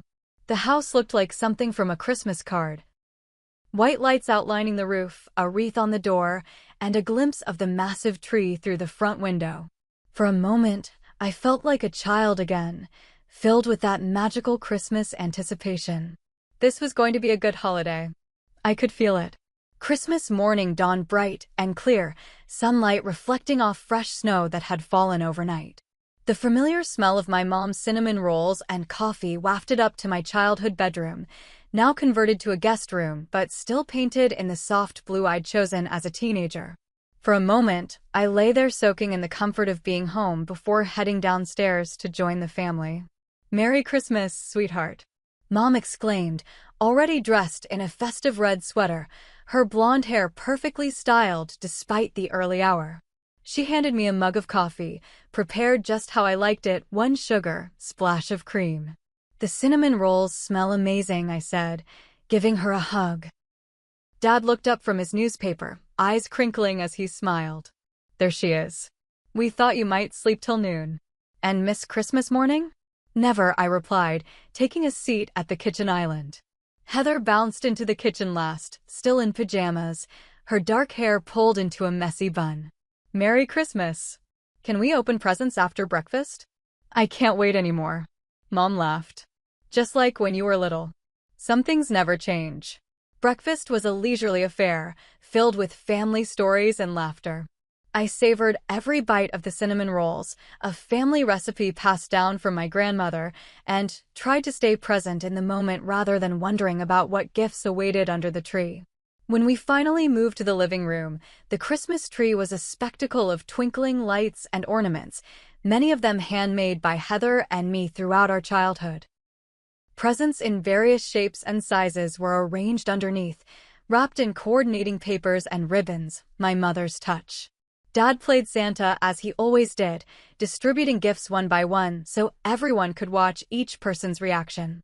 I received a soft blue cashmere sweater from Mom, a $150 Amazon gift card from Dad, and a cookbook featuring international desserts from Heather. All thoughtful gifts that I genuinely appreciated. Heather's pile grew substantially larger than mine. She unwrapped a pair of designer boots she'd been coveting, a rose gold necklace with a substantial diamond pendant, a new iPad, and several smaller items. Her squeals of delight punctuated the morning, and I found myself genuinely happy for her. After all, she was still in school, and I remembered how hard those years could be. After all the wrapped presents had been opened, I began gathering the discarded paper, mentally calculating what I might put the Amazon gift card toward. Perhaps a repair manual for my car, or maybe some professional development books. Dad cleared his throat dramatically. "Wait, everyone. There's one more surprise." He exchanged a conspiratorial look with Mom. "This one is too big to wrap. We need to go outside for this one." My heart leaped. This was it, the moment I'd been anticipating. Dad's hint about Christmas and my car troubles had been leading to this. I tried to contain my excitement as we all bundled up in coats and boots. "What is it?" Heather asked, bouncing on her toes.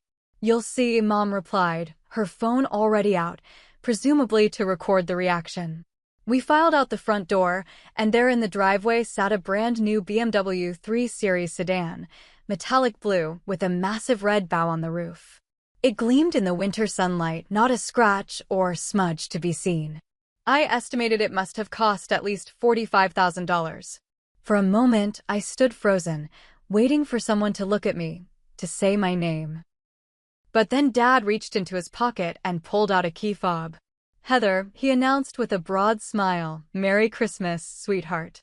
My sister's scream of excitement pierced the cold air as she launched herself at Dad, nearly knocking him over with her enthusiastic hug. "Oh my God. Are you serious? It's mine? A BMW? I can't believe it!" The world seemed to slow down around me. I could hear my heartbeat in my ears as I watched Heather jump up and down, tears of joy streaming down her face. Mom was filming everything, directing Heather to stand next to her new car.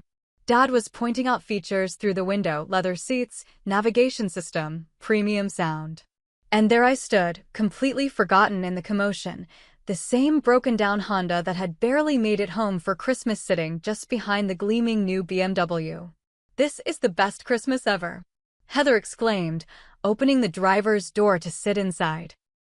I managed to plaster a smile on my face, though it felt like my cheeks might crack from the effort. "Wow, that's amazing. Congratulations, Heather." No one seemed to notice the strain in my voice. Dad beamed with pride. "Isn't this great?" Heather needed a reliable car for campus and her internship interviews next semester. No more taking the bus. Mom turned to me, still filming. "Amber, go stand with your sister for a picture by the car." I complied, the smile still frozen on my face as I posed beside my ecstatic sister, who couldn't stop running her hands over the steering wheel. Through the viewfinder of her phone, my mother didn't notice my eyes weren't smiling. "We got a great deal," Dad was explaining to our elderly neighbor who had wandered over to see the commotion. "End-of-year clearance, plus I know the sales manager." The irony wasn't lost on me. My parents had spent enough on Heather's car to pay off most of my remaining student loans or to buy me a reliable used vehicle, plus have money left over. And yet there I stood, with a cookbook and a gift card, my dying Honda forgotten at the edge of the driveway. "Take it for a spin, honey," Mom encouraged Heather, who didn't need to be told twice. She reversed carefully out of the driveway while the family watched proudly. "Aren't you going to go with her?" Dad asked me. "I think she's enjoying her moment," I replied, my voice carefully neutral. "I'll ride with her later."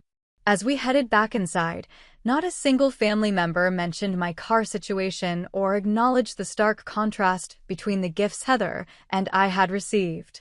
It was as if my transportation problems had never been discussed, as if my father had never hinted at Christmas bringing a solution. I retreated to the kitchen, volunteering to start preparing vegetables for the Christmas dinner, needing a moment alone to process my feelings. By 2 o'clock, the house was filled with extended family for Christmas dinner. Grandma Dorothy and Grandpa Frank arrived first, followed by Dad's sister Aunt Martha and her husband Uncle Dave with their teenage kids. Mom's brother Uncle Paul and his wife Aunt Stephanie completed the gathering. The new BMW was, predictably, the primary topic of conversation. Heather had taken nearly everyone for a ride around the block, proudly demonstrating the backup camera and Bluetooth capabilities.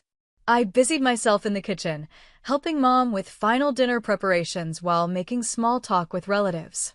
"So how's work going?" Uncle Paul asked me as I arranged dinner rolls in a basket.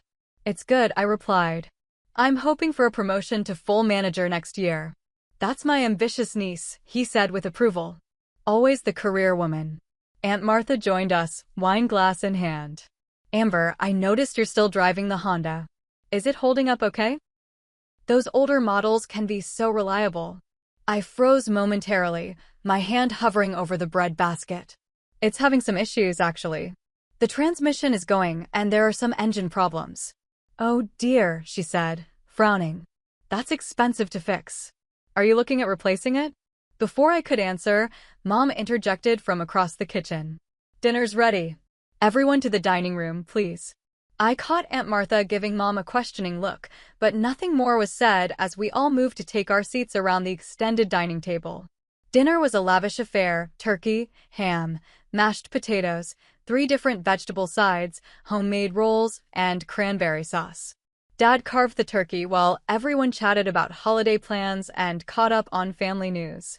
I participated in the conversation, laughed at Uncle Dave's corny jokes, and complimented Mom on the food, all while feeling increasingly disconnected from the celebration. "So Heather," Grandpa Frank said between bites, "that's quite a car your parents got you. You must have been a very good girl this year." He winked at her. Heather beamed. "I know. I still can't believe it. It's literally my dream car. It's important to have reliable transportation," Dad added.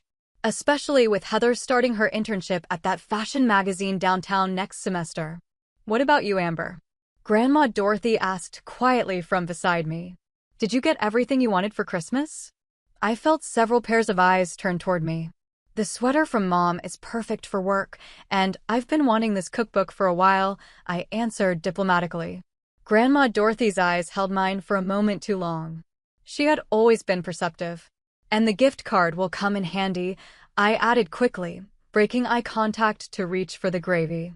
The conversation moved on, but I noticed Grandma watching me throughout the meal, her expression thoughtful. After dinner, while most of the family moved to the living room for coffee and dessert, Grandma Dorothy found me loading the dishwasher in the kitchen. "Let me help you with that," she said, picking up a dish towel to dry the serving platters that wouldn't fit in the dishwasher. "Thanks, Grandma." We worked in companionable silence for a moment before she spoke again. "You know, it's okay to feel disappointed sometimes, especially when it seems like things aren't fair." I kept my eyes on the plate I was rinsing. "I don't know what you mean." Grandma made a soft humming sound. "I think you do. I may be old, but I'm not blind. That car out there cost more than my first house, and meanwhile, I heard you telling Martha about your car troubles." My throat tightened. "It's fine. Heather's still in school. She needs their support more than I do." "Is that what they told you?" Grandma asked, her voice gentle but direct. I didn't answer, focusing intently on scrubbing a pot that was already clean. Grandma put down her towel and placed a wrinkled hand on my arm. "Your grandfather and I raised your father to treat people fairly, especially family. Sometimes I wonder if we succeeded." "Dad's a good father," I said automatically. "Yes, but good people can still make mistakes. Especially when they don't realize they're making them." She patted my hand. "Just remember your worth isn't measured by the gifts you receive or even by how your parents treat you." Before I could respond, Heather burst into the kitchen. "There you are, Amber. I was looking for you. Want to go for a drive in my new car? I'll let you pick the music." I plastered on another smile. "Maybe later. I'm helping Grandma with the dishes." "Suit yourself," Heather shrugged. "Dad and I are going to program all the radio stations." "That sound system is incredible." She grabbed a cookie from the counter and bounced back out. Grandma and I exchanged a look. "Does she even realize?" Grandma asked softly. "I don't think so," I replied. "And it's not her fault. She's just excited about her gift." As the evening progressed, the tension inside me continued to build. Every mention of the BMW, every excited conversation about its features, every plan Heather made for road trips with her friends felt like salt in a wound I hadn't realized was so deep. Around 8 o'clock, Heather cornered me on the couch. "Seriously, we should go for a drive. You're the only person who hasn't been in it yet." "I'm pretty tired, Heather." "Come on, it'll be fun. You can see how much smoother it is than your old junker." I stiffened. "My junker got me through college and has been reliable for years." Heather rolled her eyes. "Yeah, but now it's basically falling apart. You said yourself it barely made it here for Christmas." "Not everyone gets a brand new BMW handed to them," I said, my voice sharper than intended. Heather blinked, surprised by my tone. "What's that supposed to mean?" "Nothing," I backtracked, suddenly aware that several relatives were within earshot. "I'm just tired. It's been a long day." "Whatever," Heather replied, clearly offended. "I was just trying to include you." She walked away to join our cousins, throwing a hurt look over her shoulder. I immediately felt guilty. It wasn't her fault our parents had made these choices. But the guilt quickly gave way to more resentment as I heard her enthusiastically describing the car's 0 to 60 acceleration to our teenage cousin Dylan. By 10 o'clock, I excused myself to bed, claiming exhaustion from the festivities. In the privacy of my childhood bedroom, I finally let the tears fall. I called Julia, keeping my voice low. "It happened just like you warned me," I whispered, recounting the day's events. Oh, Amber, I'm so sorry, Julia said. That's incredibly hurtful. The worst part is that no one even acknowledged it. Dad specifically mentioned my car problems at Thanksgiving and hinted that Christmas might bring a solution. And then, nothing. Not even a mention. What are you going to do? I wiped my eyes. I don't know. Probably just get through the next few days and go home. What can I say? Thanks for the gift card, but why did my sister get a luxury vehicle? Maybe you should say exactly that, Julia suggested. They might not even realize how it looks. Trust me, they know. They just don't care, I said bitterly. I'm going to try to leave tomorrow instead of staying through the weekend. I can't take 2 more days of BMW worship. After hanging up, I set my alarm for early the next morning, planning to pack and leave before the family breakfast. As I lay in bed, staring at the glow-in-the-dark stars I had stuck to the ceiling as a child, I wondered what I had done to make my parents value me so much less than my sister. The question followed me into restless dreams. The alarm on my phone jolted me awake at 6:30 the next morning. The house was quiet as I slipped out of bed and began gathering my things, folding the new sweater carefully and placing it in my overnight bag along with the cookbook and gift card. I moved quietly, not wanting to wake anyone and face questions about my early departure. My plan was derailed when I entered the kitchen to find Mom already there, preparing coffee and reviewing a recipe book. "You're up early," she noted, looking surprised. "I thought you'd sleep in." "I'm planning a big breakfast casserole." "Actually," I said, setting my bag down, "I was thinking of heading back to the city today. I have some work to catch up on before the office reopens." Mom frowned. "Today? But you said you'd stay through the weekend." "We were going to have our traditional day after Christmas shopping trip." "I know, but things have come up," I said vaguely. "Projects I need to finish." She studied my face, then glanced at my packed bag. "Is everything okay, Amber? You seem off." "I'm fine," I replied automatically. "Just tired." "Is this about Heather's car?" she asked abruptly. The directness of the question caught me off guard. "What?" "You've been quiet since we gave Heather the BMW. Are you upset about it?" The fact that she had noticed, but said nothing until now only fueled the resentment that had been building. Would it matter if I was? Mom sighed. "Honey, your sister is still in school. She needed reliable transportation for her internship. Your father and I discussed it and decided it was a good investment in her future." "And what about my future?" I asked, my voice still quiet but with an edge. "My car is literally falling apart. Dad knows that. He looked at it at Thanksgiving." "You have a job, Amber. You're independent. We've always been proud of how self-sufficient you are. So I'm being punished for being responsible?" I couldn't keep the hurt from my voice. The kitchen door swung open, and Dad walked in, already dressed for the day. "What's going on?" I heard voices. "Amber's upset about Heather's car," Mom said before I could respond. Dad's expression hardened slightly. "Is that why you're sneaking out early? Because of the BMW?" "I'm not sneaking out," I defended. "And it's not just about the car. It's about—" I struggled to articulate years of feeling less valued. "It's about the disparity. The cookbook and gift card versus a $45,000 vehicle." "Now you're counting dollars?" Dad asked, his tone disapproving. "That's petty, Amber. I expected better from you." The accusation stung. "It's not about the money. It's about the message it sends. You knew my car was barely running. You even hinted that Christmas might bring a solution. And you assumed that meant we were buying you a car?" Dad's voice rose slightly. "You're an adult with a career. Heather is a student." I didn't expect a new car, I clarified, my own voice rising to match his. "But maybe some help with a down payment? Or even acknowledgement of my situation." "You didn't even mention it. Why are you being so dramatic about this?" Dad asked, throwing his hands up in exasperation. That's when something inside me snapped. "Dramatic? My car broke down on the highway last month. I had to use my emergency fund to fix it.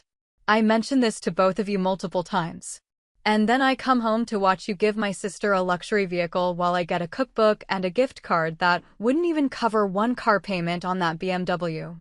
And I'm being dramatic for feeling hurt by that." Mom stepped between us. "Lower your voice, Amber. You're going to wake everyone up." "Why does it matter?" Wouldn't want the family to see the golden child getting less attention for once. The words were out before I could stop them. Golden child.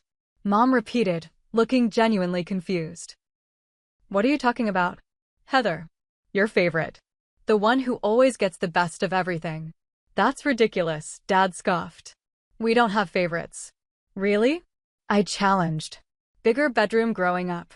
New Volkswagen at 16 while I got driving lessons and the old minivan. Trip to Paris for high school graduation. Diamond bracelet last Christmas. And now a BMW. Shall I continue? Those were different circumstances, Mom defended. And you never said anything about feeling this way before. Would it have made a difference if I had? I asked. Before either could answer, Heather appeared in the doorway, her expression a mixture of confusion and hurt. What's going on? Why is everyone yelling? Your sister is jealous of your new car, Dad said bluntly. I'm not jealous. I protested. I'm hurt by the inequality. There's a difference. Heather looked stricken. Do you want me to give it back or something? No, I sighed. It's not your fault, Heather. Then whose fault is it? Dad demanded. Ours, for giving our daughter a nice gift. It's about perspective, I tried to explain. You spend a year's worth of my salary on a car for Heather while knowing that my car is barely functional. Can you not see how that might feel hurtful? You're an adult, Dad repeated, his tone dismissive. Buy your own car. Thomas, Grandma Dorothy's voice came from the doorway, where she stood in her robe, obviously awakened by our raised voices. That's enough. Stay out of this, Mom, Dad said. No, I don't think I will, Grandma replied firmly. Not when you're being unnecessarily harsh. Mom put a hand on Dad's arm, then turned to me. Amber, we understand you're disappointed. But Heather needs our support more than you do right now. You have your career, your apartment. You're doing well on your own. So I'm being penalized for being independent? For working hard and supporting myself? I could feel tears threatening again, but forced them back. Do you know how much I struggle sometimes? My rent went up this year. I'm still paying off student loans. My car is literally dying, and I have no idea how I'm going to afford to replace it. The silence that followed told me these were things my parents had never considered. You never mentioned any of this, Dad finally said, his tone slightly less combative. Because I was trying to be the responsible adult you raised me to be, I replied. I didn't want to burden you with my problems. But that doesn't mean I don't have them. Heather had tears in her eyes now. I didn't know, Amber. I'm sorry. It's not your fault, I repeated, meaning it. I'm happy for you. Really. I needed to be seen too. The kitchen had grown crowded as other family members, awakened by the commotion, gathered in the doorway. Aunt Martha, Uncle Paul, my cousins, all watching the drama unfold with uncomfortable expressions. I think I should go, I said, reaching for my bag. I need some space. Don't be ridiculous, Dad said. It's the day after Christmas. Where are you going to go? Home, I replied simply. To my apartment. In that car? Dad asked skeptically. After everything you just said about it barely running? I'll manage, I said stiffly, heading for the door. I always do. I walked out to my Honda, throwing my bag onto the passenger seat before sliding behind the wheel. My hands shook as I inserted the key into the ignition and turned. The engine made a grinding noise, then nothing. I tried again. Click, click, click. Of course this would happen now, in front of the whole family, who had followed me onto the porch to watch my dramatic exit.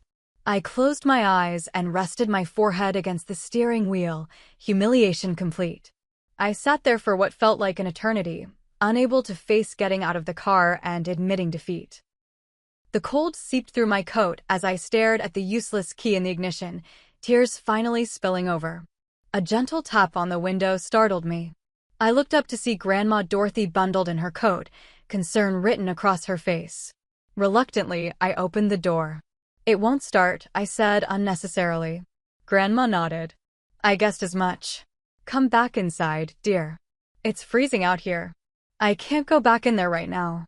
Then we'll sit out here until you're ready, she said, settling herself into the passenger seat with surprising agility for her age. Though I wouldn't mind if you turned on the car heater. The car is dead, Grandma, I reminded her, wiping my eyes. No heater. Uh, well, we'll just have to keep each other warm then, she said, patting my hand.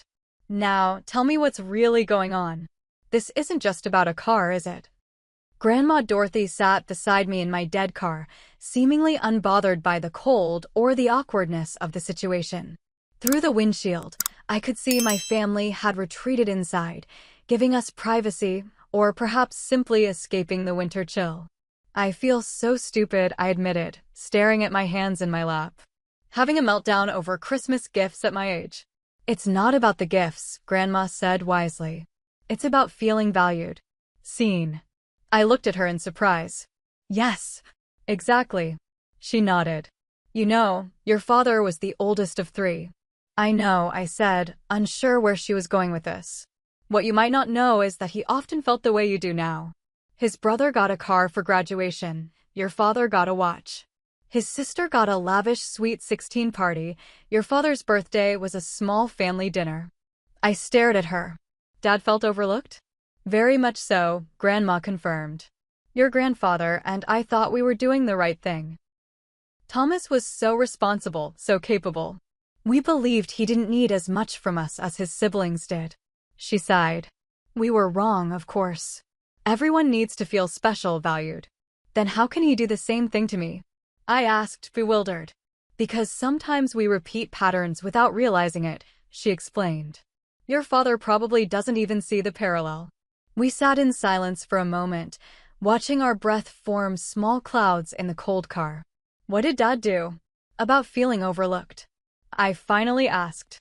He moved out at 18 and barely spoke to us for 2 years, Grandma said matter-of-factly. It took a lot of honest conversations and some family therapy to repair the relationship. I don't want that to happen, I said quietly. Then don't let it, she replied. Break the pattern. Speak your truth without storming off, even when it's hard. Especially when it's hard. Our conversation was interrupted by a tow truck pulling into the driveway, its yellow lights flashing against the snow. Did you call a tow truck? I asked, confused. Your father did, Grandma said.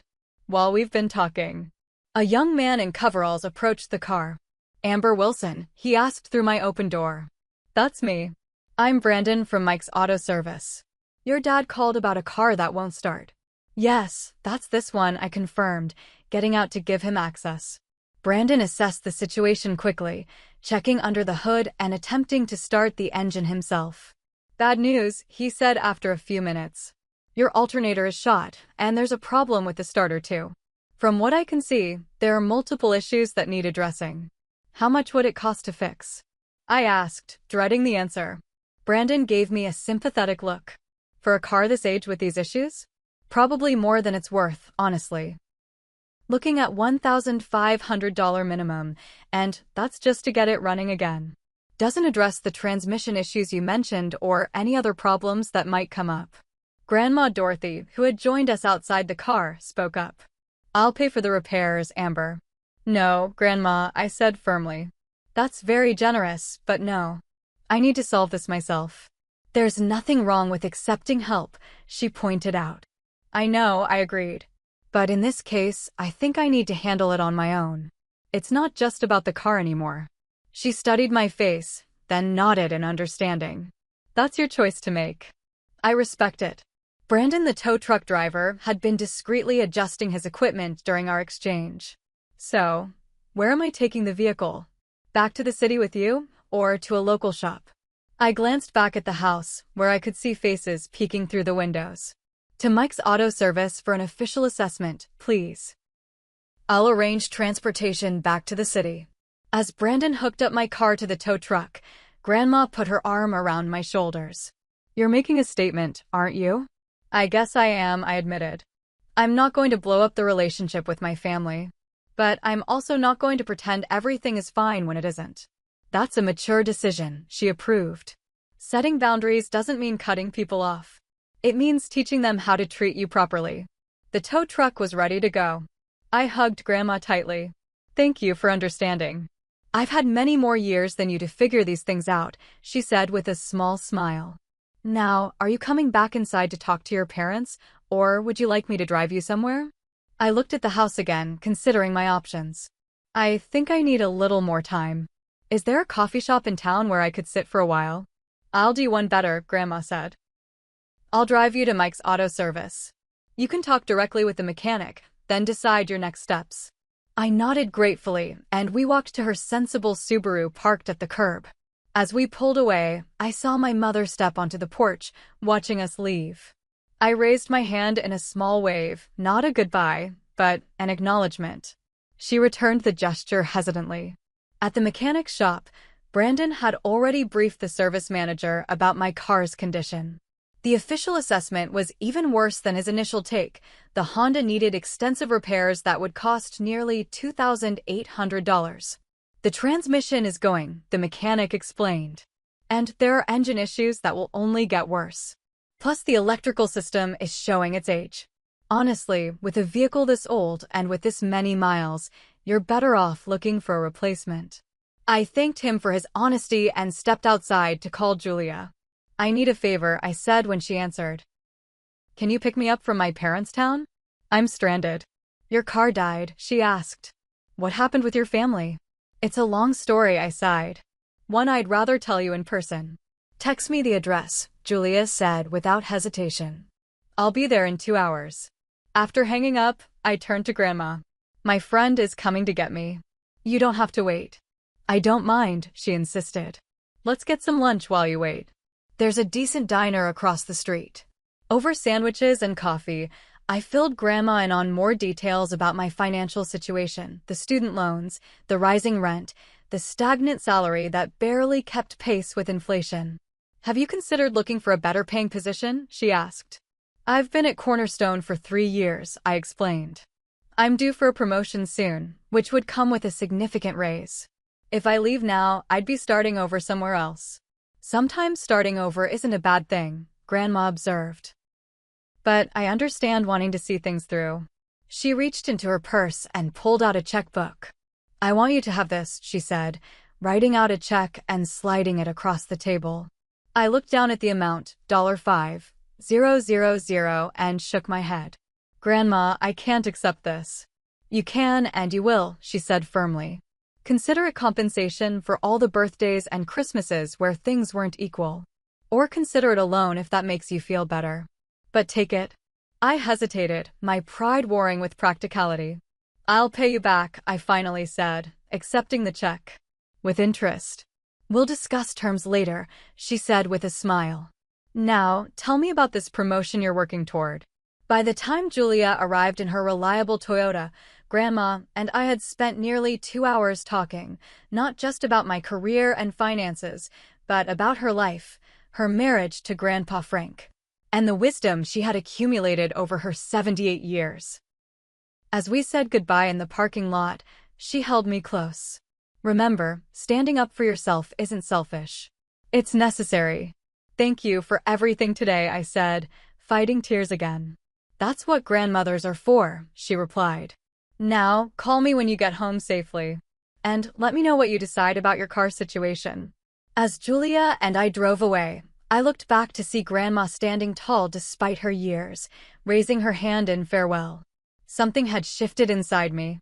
The hurt was still there, but alongside it was a new determination. It was time to take control of my life in ways I had been postponing. So, Julia said once we were on the highway, "Are you going to tell me what happened with the family Christmas?" I took a deep breath and began to explain, feeling lighter with each mile that passed between me and my parents' house. By the time we reached my apartment, I had a plan forming. Not just for addressing my car situation, but for the larger issues in my life as well. 2 weeks after the Christmas debacle, I sat at my small kitchen table surrounded by spreadsheets, calculator in hand. My laptop displayed my bank account balance, which now included Grandma Dorothy's generous $5,000, money I was determined to use wisely. I had created multiple budget scenarios, one focusing on paying down my student loans more aggressively, another prioritizing a car purchase, and a third that balanced both needs. After careful consideration, I had decided on the third option, using $4,000 as a down payment on a reliable used car and putting the remaining $1,000 toward my highest interest student loan. The past 2 weeks had been a period of intense reflection.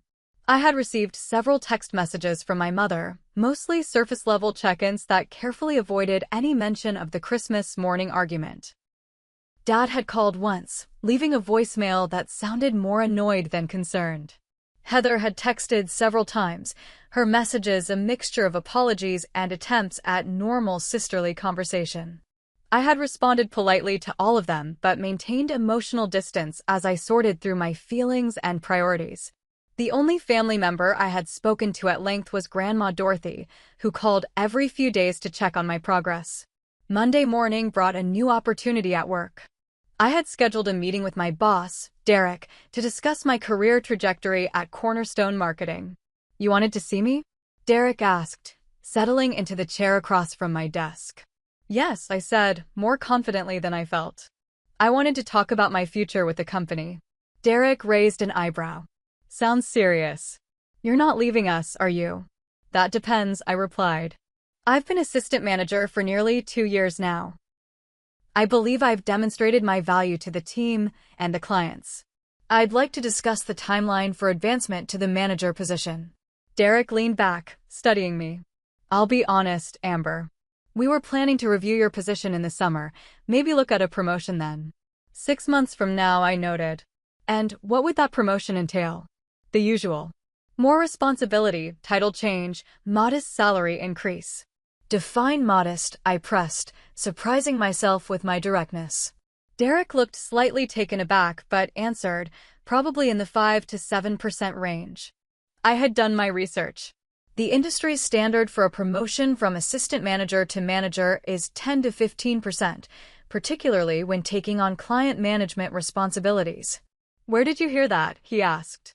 "I did my homework," I said simply. "I know what I'm worth, Derek.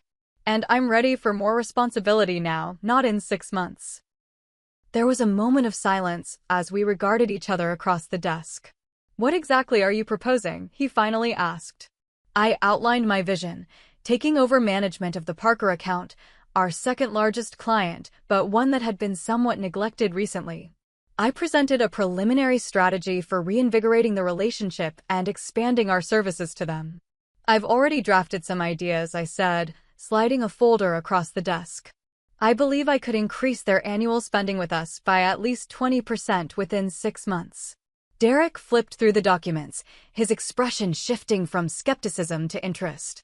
"This is actually quite good. Very thorough.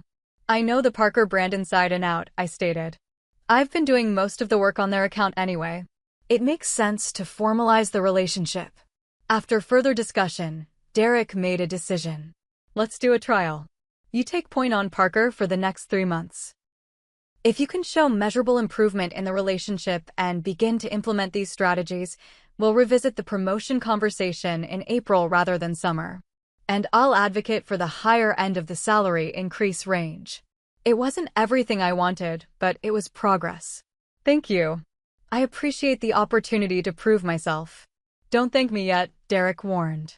"The Parker account has challenges. That's why it's been underperforming." "I'm aware," I assured him. "And I'm ready." As I left his office, I felt a surge of confidence. For too long, I had been the responsible one who didn't make waves, who accepted what was offered without pushing for more. That pattern was changing, starting now. The next step in my plan involved a visit to my credit union. I had researched car financing options extensively and determined that with my credit score and the $4,000 down payment, I could secure a reasonable loan for a used vehicle. The loan officer, Sean, reviewed my application and financial information. "You're in good shape credit-wise," he confirmed. "What kind of vehicle are you looking at?" "Something reliable but not flashy," I replied. "Probably a Toyota or Honda with low mileage. My budget ceiling is $15,000 total." "That's very reasonable," he nodded approvingly. "Too many people come in wanting to finance vehicles way beyond their means." "I need transportation, not a status symbol," I said, thinking of Heather's BMW. After completing the paperwork for pre-approval, I felt another piece of my plan falling into place. The loan terms were manageable within my budget, especially if the Parker account led to my promotion. That evening, I had my first therapy session with Dr. Miller, a counselor I had found through my company's employee assistance program. It had taken courage to make the appointment, but I recognized that my issues with my family had deeper roots that needed addressing. "So, what brings you here today?" Dr. Miller asked after we had gone through the initial intake process. I hesitated, then decided to be completely honest. I recently had a blow-up with my family over what might seem like a trivial issue, Christmas gifts. But it exposed a lifetime of feeling less valued than my younger sister.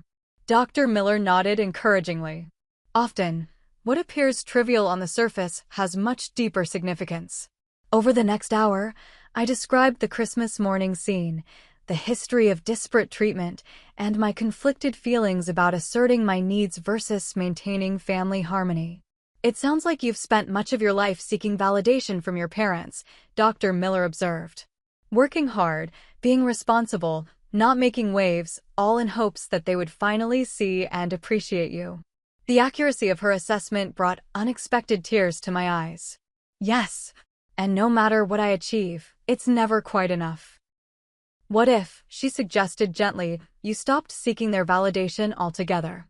What if you decided that your worth isn't determined by their recognition of it?" The question hung in the air between us, both terrifying and liberating.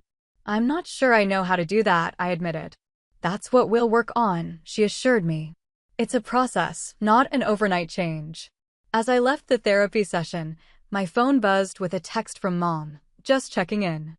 "Hope all is well. Love you." The old me would have immediately responded with reassurances that everything was fine. Instead, I put the phone back in my pocket. I would respond later when I had processed my feelings about the contact. The following weekend, I found myself at a used car dealership, accompanied by Julia for moral support and an extra set of eyes. "What about this one?" Julia pointed to a red Toyota Corolla. "It's within your budget and has relatively low mileage." We examined the vehicle, and I arranged for a test drive. Behind the wheel, I felt a sense of ownership and independence that had nothing to do with the modest car itself and everything to do with the fact that I was making this decision on my own terms. The negotiation process was intimidating but empowering. I had researched the fair market value and stood firm when the salesperson tried to upsell me on features I didn't need or want. "I understand you have a business to run," I said calmly when he seemed frustrated by my unwillingness to budge. "But I know exactly what this vehicle is worth, and that's what I'm prepared to pay." In the end, I drove off the lot in a 3-year-old Toyota with 42,000 miles, having negotiated a price $800 below their initial offer. The monthly payment fit comfortably within my adjusted budget, and the reliable transportation provided immediate peace of mind. "You should see your face right now," Julia commented as we stopped for coffee to celebrate. "You look different." "Different how?" I asked. "More confident. Like you've just slain a dragon or something." I laughed, but she was right. Every step I had taken in the past 2 weeks, from the conversation with my boss to the therapy session to purchasing the car, had been a move towards self-determination. I sent Grandma a photo of the car, I told Julia. She said it was a sensible choice for a sensible woman and that she was proud of me. "And what about your parents? Have you told them?" I shook my head. "Not yet. I'm still figuring out what kind of relationship I want with them going forward." "Well, whatever you decide," Julia said, raising her coffee cup in a toast, "here's to Amber Wilson, dragon slayer and independent woman." I clinked my cup against hers, feeling for the first time in weeks that the pain of Christmas morning had led to something valuable after all, the beginning of a new chapter where I defined my own worth. 3 months passed quickly. Spring had arrived, bringing with it cherry blossoms, warmer temperatures, and significant changes in my life. The Parker account had flourished under my management, with a 15% increase in their marketing spend already and negotiations for an expanded service package well underway. My Toyota had proven reliable and economical, making my commute and everyday life considerably less stressful. I had continued therapy with Dr. Miller, working through deep-seated patterns and building healthier boundaries. My apartment, while still modest, now featured small improvements that reflected my growing sense of self-worth, new curtains that brightened the living room, a comfortable reading chair I'd found at a vintage store, and several thriving plants that gave the space life. Communication with my family had been limited but civil. Mom texted regularly, and I responded in kind, keeping conversations light. Heather and I had exchanged a few calls, carefully avoiding any mention of the BMW or the Christmas drama.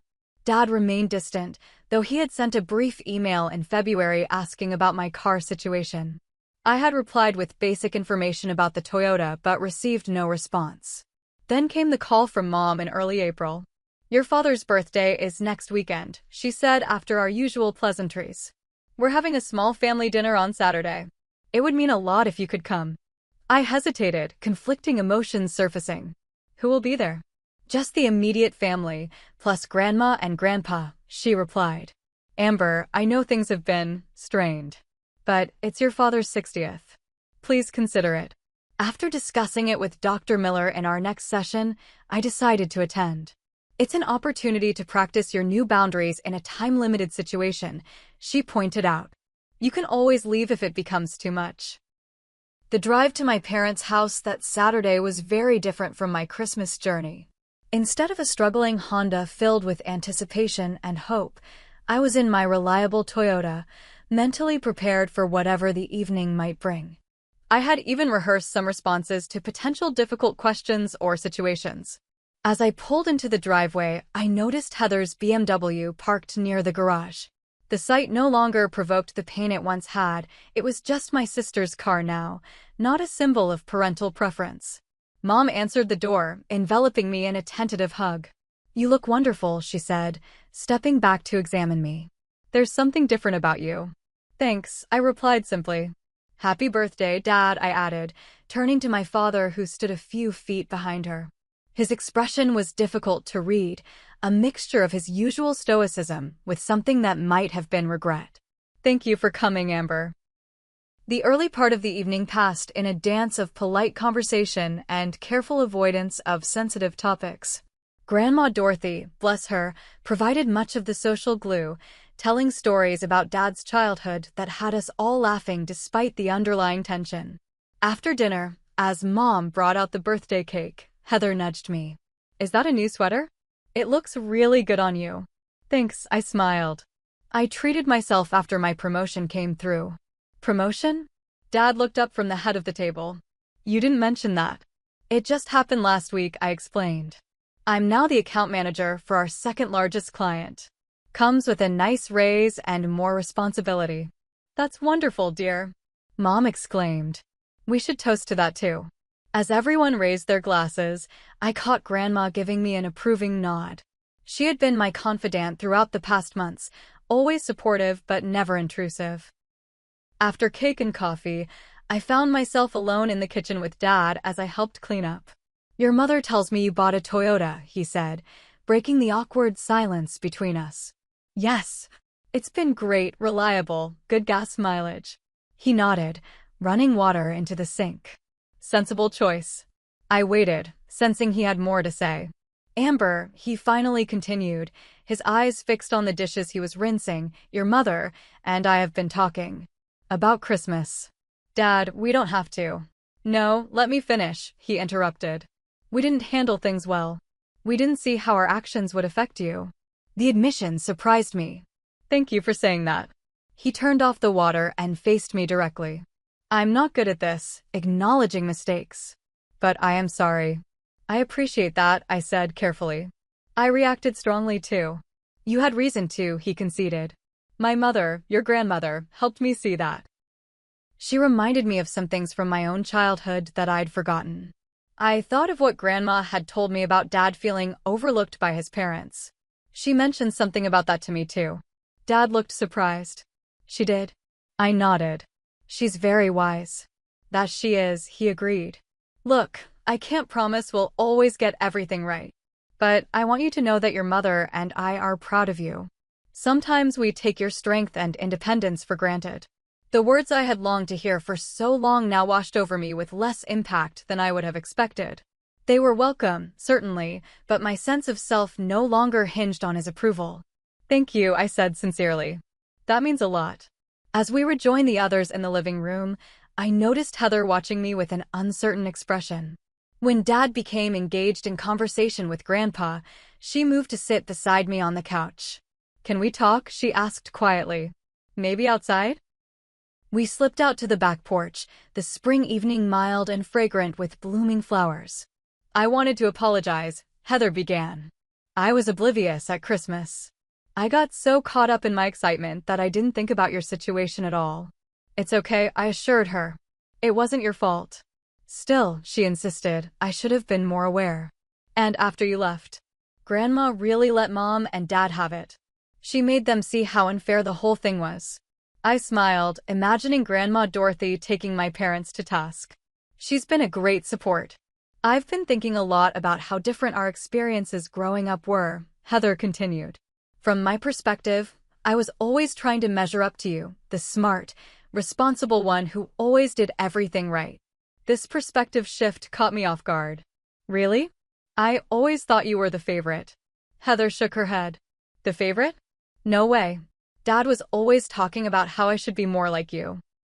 Why can't you be organized like your sister? Why can't you plan ahead like Amber?" It was constant. We looked at each other, both seeing our shared childhood through new eyes. "Families are complicated," I finally said.